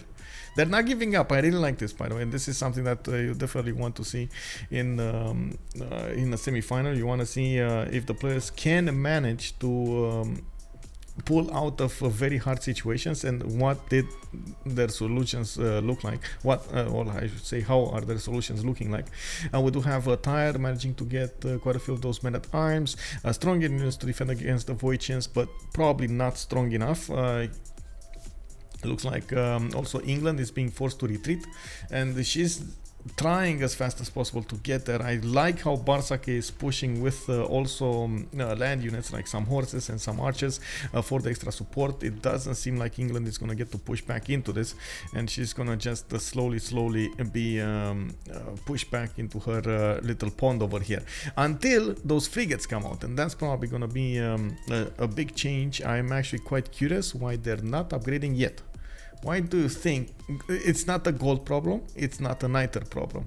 What is happening here? Why is she not upgrading and sending as soon as possible those frigates to help her out? I don't know. Maybe look over at Khornie. Maybe he wants to upgrade first. I don't know. Like he actually has a couple of people, so like let's see. They have like what 600 gold right now. And decent niter. Yeah, so it's more than enough for, I think. She's upgrading right now. You can see it in the gold. Okay. So I got ahead of myself a little bit over here. It was just a few seconds desync with her choices. Okay, it's fine. yeah, obviously the trades need to happen. Like you talk about it, then you decide, okay, we're gonna Yeah, upgrade you. Then the trades get sent out. That obviously takes like half a turn until everything is there, and then you just hit the buttons. Yeah. yeah. I did notice also Terracotta Army coming out from Hue. This is the moment that we're going to start to see spies coming out of their cities, and they do get established in opponent cities. They will start to generate some extra diplomatic visibility for, of course, their owners against the civilizations they're getting established in. We do still have Jska fighting strong on the seas, not giving up an inch from this point forward. We do have Rome actually getting a few more boats here, and definitely a lot of support is being gathered here on his side. Yeah, I want to point out that Jska, like almost all the caravels have promotions as well. So this is an extra +7 over Rome, even though he has Rojanda, so effectively +4. Yeah. So like even on caravel warfare, this is pretty stalemate right now, and if the frigates survive, Rome will actually be in trouble. So like in 2 or 3 turns.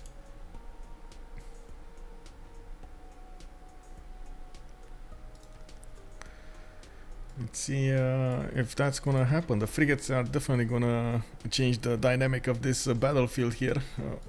Yeah. How do you call it? Because is it a battlefield or is it a theater of operation? When you're talking about like naval fights versus land fights, land fights is definitely battlefield, right? But naval fights doesn't seem like battlefield is the correct word because of field. You know. I don't know, like maybe we actually have a guy serving in Navy or something in the chat who can tell us, because I like a better word for it. And obviously it has to be pointed out that like navally, obviously the tile mechanic in Civ makes this look a lot weirder than the land units do, right? Because like obviously there's never, like in reality there would never be ocean filled with boats, which very regularly happens in Civ, right? Yeah, So yeah. like the scale is really off here. So I really don't know what to call this, or if there's actually any reference. Yeah. I also want to point out, by the way, that like if the front line is going sour, you usually just look at quote-unquote opportunity cost. But I have to say here that like the backline in person of Ben actually outsimming Ulhas as well. So actually COC kinda has all the cards in their hands right now, I feel like. With Ben but broken wrist over here, by the way. I gotta point out Ben still has like 2 weeks to go until he's gonna get to use his wrist again. I'm not sure what happened. Honestly, I don't know what happened. I think it was ski accident, but I'm not sure. I mean, look, imagine the memes if the guy could say, I want a CWC title with one hand. Oh my god, that's gonna stick, bro. That's gonna stick for years to come. Yeah. Ben, the one, single-handedly winning CWC. Yeah. I mean, I don't know about those worst, but obviously he's performing, so kudos to him. Oh, it looks like Crispy is giving us Theater of War. So it looks like Theater of War. It was used in WW2 to describe the battles in the Navy. I guess the naval battles. Interesting, the Theater of War, which kind of makes sense. And I gotta point out, coming back to what you're saying about the boats in the water here, these tiles probably represent thousands of square miles or something. It's incredible how much sea there is between these tiles, or how much sea actually one tile represents. I would assume, of course, the ironclads, or I should say the caravels, are just a tiny speck of dust in the grand larger scheme of things, and this is something that in reality is very hard to actually do. Of course, put a boat in every even every 10 kilometers is just not feasible. They don't see each other in every 10 kilometers apart. Also in reality, obviously, like over 70% of Earth is actually ocean. But in Civ this wouldn't really make sense because you cannot do much in the ocean, so it's the other way around. Like Yeah. 60 to 70% is land. So Yeah, this makes this even more awkward. Like if you look at the scale of the ocean, right? But yeah. I mean, Okay, gameplay-wise, that's obviously a lot of fun, but I don't think that you can really compare to reality. Yeah. So I do have to point out, by the way, Bay of Beirut theater is coming strong over here with 2 lines separating England and, of course, on the other side, Rome. England at the moment is focusing on taking down the last remaining defenses of the Phoenician cities, and she's probably going to take out Beirut on next turn. We do have also the city of Tyre getting encircled by the Vietnamese troops slowly but surely on the east side. They will make quick work of that defense faster rather than later, and this actually makes us take a look at what's going on here in the turns that we have missed for from the beginning of this golden age. We did have Khornie get his nows to get the damage going against Byzantium. Since they are not making that much gold, they only managed to upgrade a few of these Byzantium units, and it does seem like at the moment Portugal does manage to push through them with the help of those frigates. The frigates have managed to turn the tide of war and of course the scales of power between Portugal and Byzantium here. We got more frigates available for him to use here. I'm not sure how much niter they're making, but it does seem like CoC has a lot of niter on their side with 14 on Noob, 14 on Ben. They don't need that niter at all, so they can give it to Khornie and Jska every turn. Also, I want to point out that, like, if I remember correctly, Titiits didn't loot that much, but rather just pulled back into the chokes because he knows that he's at a disadvantage. So, like, even though the units moved, I don't think he lost that much. Did he? Because I remember he had a lot of units here. Maybe that's just me. Maybe I remember it. But I guess you're right. Maybe he didn't lose that much. I don't know. Like, honestly, if we don't look back, we don't know this. So I don't want to go into one argument. We're not going to win anyway. Yeah, I don't know. I'm just trying to make it to look brighter for Freritos here, I guess. Yeah. We got 2 viewers over here, Cisco and Ironclass, feeling the CC over here. Ooh, it's a shiver down their spine over here. Yeah, it does seem like, of course, with I would say the trigger for the CC is not actually what's happening in Byzantium. I would say it's what's happening here on Rome side, because if Rome falls or he actually cannot stabilize the defense against England, there aren't that many chances for Cree to stand alone here, nor are there many chances of Byzantium keeping up with the late game, because it's all about the late game from now on. I'm pretty sure we're gonna have bombers, we're gonna have fighters coming out of the cities of the Gauls over here, going everywhere, and they're gonna do quite a bit of damage against their opponents, slowly but surely here. This is not gonna be easy to handle. Yeah, I mean, there's still quite a long time until bombers, but, like, honestly, I mean, Dido obviously is almost dead already, and I don't really see Rome defending here, and if Rome and Byzantium gets pushed here, like, really there's nothing left. Yeah. Seb asking us, is Colosseum a must for a seeming civilization? I would actually say that it's a very good to have.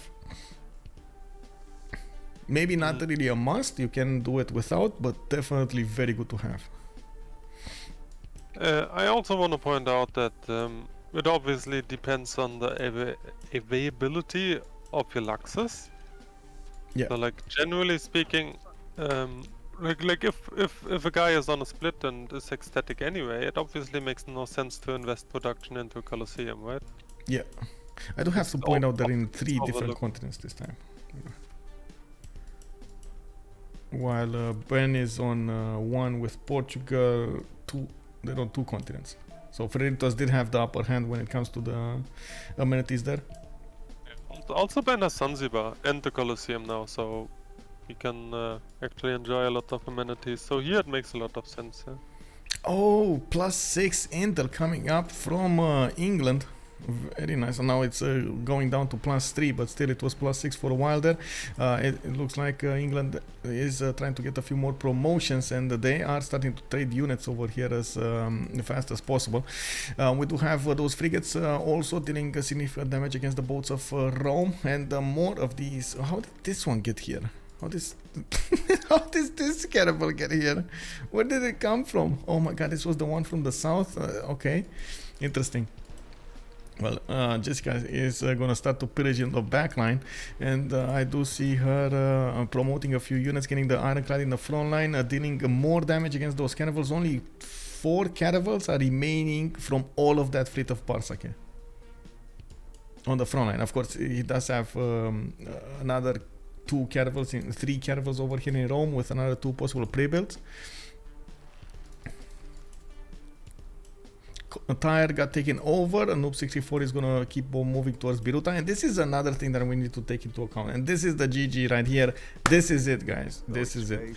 Wow. So the biggest thing that I have to point out over here was all of this army of Noob will just keep on marching towards Rome's main cities, and he's not even managing to keep Jska in line. Can you imagine when Vietnam comes on the front line? That's just going to be massive.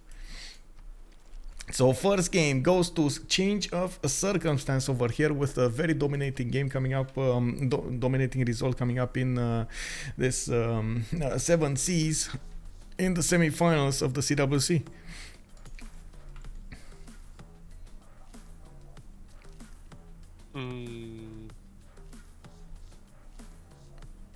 Yeah, I guess we move forward to the debrief, right? Yep, let's move. Let's move debrief 1.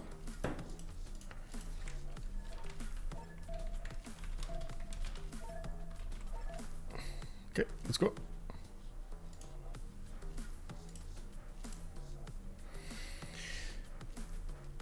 Oh, there we go. There we go.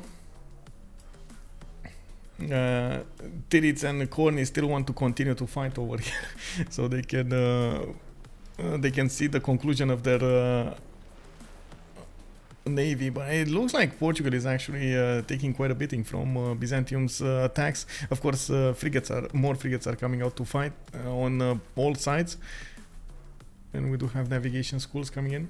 Oh, hello, Jska. Hello. Congratulations and Happy New Year. I don't think we actually spoke before, but Happy New Year. Oh, Happy New Year. Thank you. I've That got a will- cold, so I'm full of snot and disgusting noises, so apologies. No problems, no problems. We got so many questions, starting off from why did you keep the map? Game, very good game, nice. Thank you, BBS, so good. I don't think there's GG. any the remap there. Ah, nice. Just lost to Angie again. I see how it is. No, I Yeah. mean, bro, we have Byzantium stuck on 4 cities. I'm next to General Magna guy with shit spawn. I mean, I don't understand. I noob. Walt is warrior every fucking game, straight to his cap to my cap, like literally every game. It's not that Byzantium hard. could have settled quite a few more cities. What are you talking If I about? went the other way, I would have ended up by Byzantium. It's like Yeah. only- I mean, yeah. Ulhas, I have a question for you. Yeah. How did you know, like, why did you fast click on my city? How did you know there was a settler? I didn't know. I thought I didn't even know it was a city. I mean, I feel stupid when I clicked on your city. Okay, I thought you were trying to steal my settler. What? I thought you were trying to steal my settler, that was No. I knew that you saw my Okishito. So if I last move, you can prepare something, you know. Yep. So I just tried to first move something I couldn't see. Okay.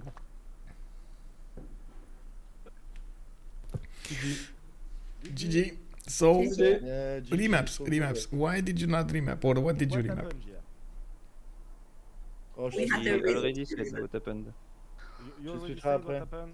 Yeah, he has ça Vietnam and in coastal. Non, le pire c'est le Oh. guerrier, enfin comme pareil, gros, le guerrier c'est... I mean, Vietnam and Portugal, very good spawn. England spawn is okay. My spawn is okay. Yeah, Why remap? Okay, okay. I mean, we think pretty conservative with our remaps most of the time. When there's nothing blatantly wrong with the spawns, then we usually don't do that. And Did you see the connection? First game you had God spawns as well, no? First map I had in Shanghai one. Yeah, okay, nice, very good. BBS is everything is fine in BBS nowadays. +6 Opidums on Ben over there from the beginning. You remember You should look our the first game. You should look the first game because it was. I think it was fair game. The first map. And, really? No, Yeah, spawns yeah. were better for them, but you had a shot. Like your spawn was trash here, but you could 1v1 Caravel not rush only on me, Yeah, but Jska. actually, Oh, we, not only we don't me, huh? we don't know about Have a teach positions. the cap in the first one. Okay, okay. We don't know, but we can't know about positions at this Yeah, moment. you so can- we you just can't came know- up. of course.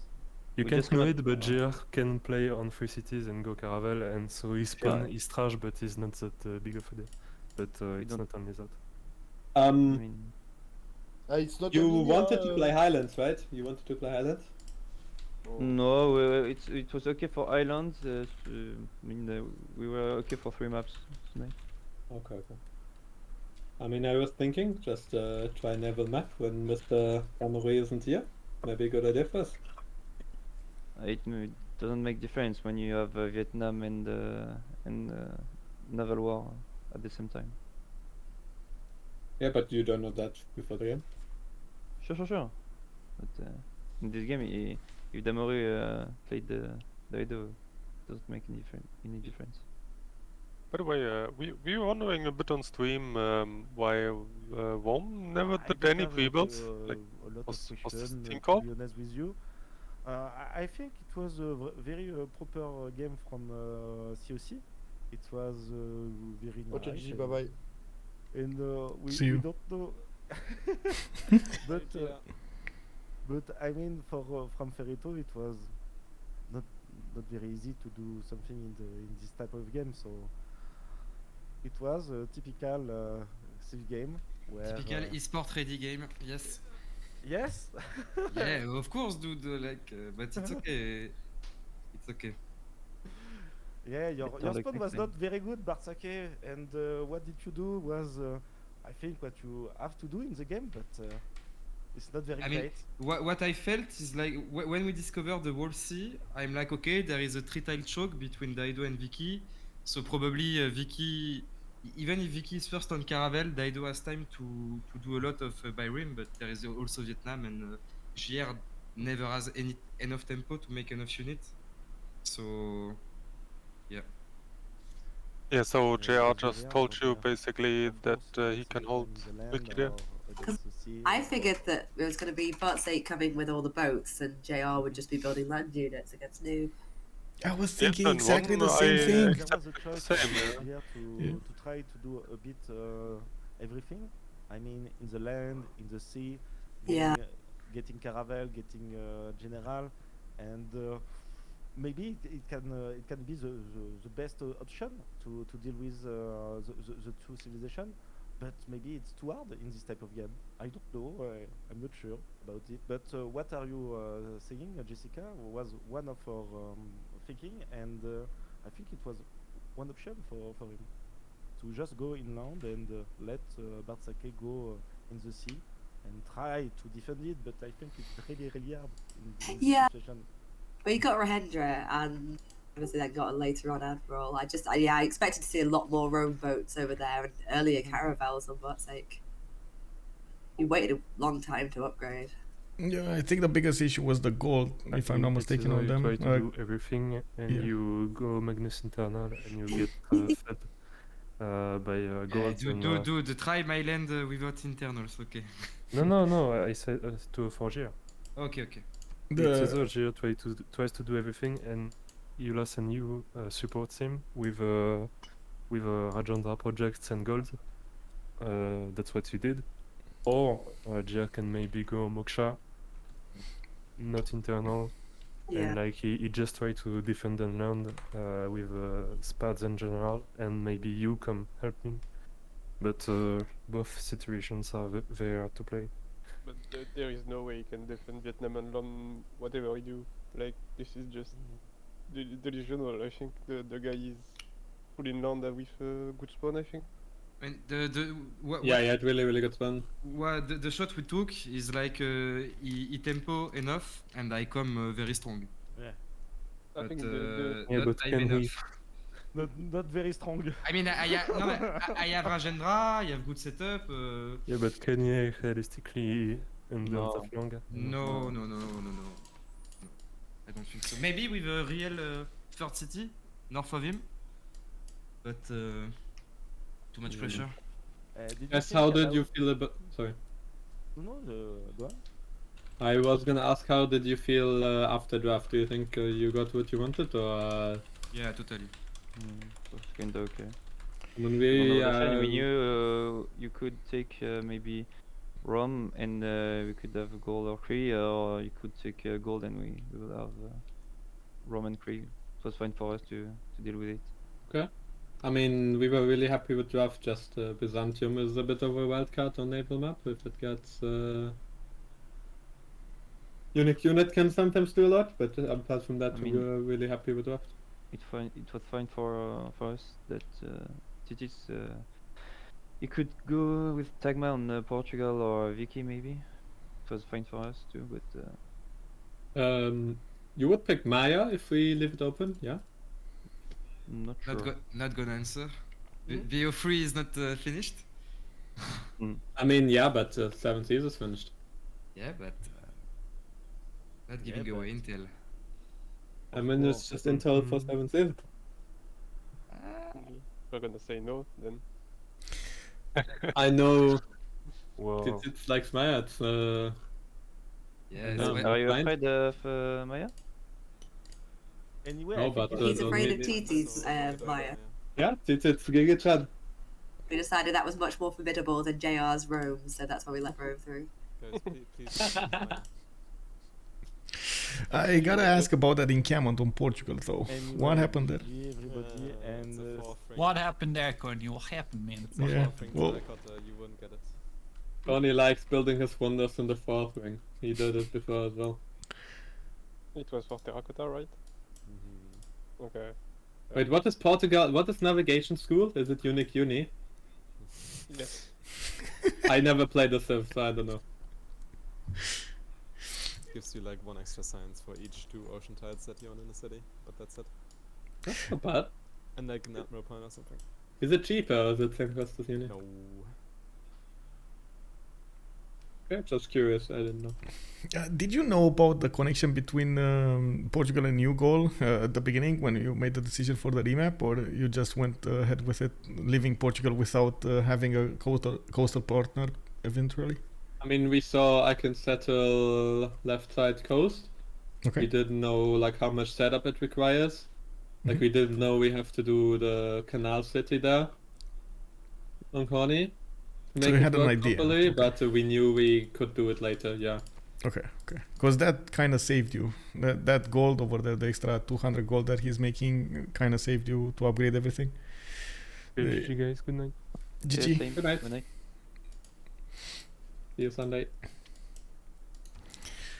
Well, we're gonna see each other in the next one, I guess. Yeah. Yeah, can't wait. Oh my god, very nice games, very nice games. And congratulations, by the way, Jska, for the comeback. How long has it been since you played, by the way? Too long. Too long, Group right? stage, no? I remember you played group stage for sure. Oh yeah, I did. Played a fair few in the group stage. Literally, I've had like a month off Civ, and then the other day came back and played like 3 games back to back as practice. Okay, very nice, very nice. Coming back in. Anyway, good game, guys. Night, night. Congratulations. Bye, good night. Yeah, good night, GG. Yeah, good evening. So there we have it. We heard from both sides over here. We heard what they wanted to do and how they did plan out their moves during the game. Of course, they made the correct choices to. On one side, we do have COC, which did make the correct choices to get this the win. On the other side, Freritos did complain a little bit about their land, their available choices for the game, and of course what they could do. I'm not sure if actually.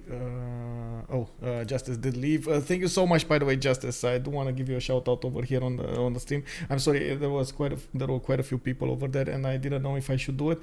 Thank you so much for joining me, and of course giving us your readout on the game. I do hope you're gonna start streaming soon, bro. Let's go.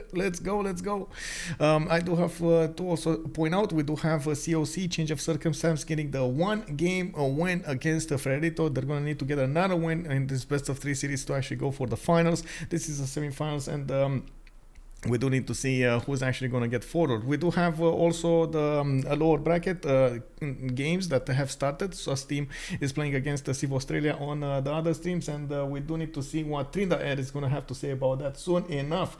Thank you so much, everybody, and let's see each other in the next ones. Have a good evening and have a good time. If you are seeing this from YouTube, I do hope you're gonna throw this a thumbs up, and we're gonna see each other in the live stream on twitch.tv/OnSpotTV. If you do want to donate towards the CWC, you can do that by using the PayPal. PayPal.me/Civ6WorldCup, and also we can of course you can always ask one of the referees or one of the moderators of the CWC to give you that link. Thank you so much for everything. Let's see each other in the next ones, and of course have a great night. Bye.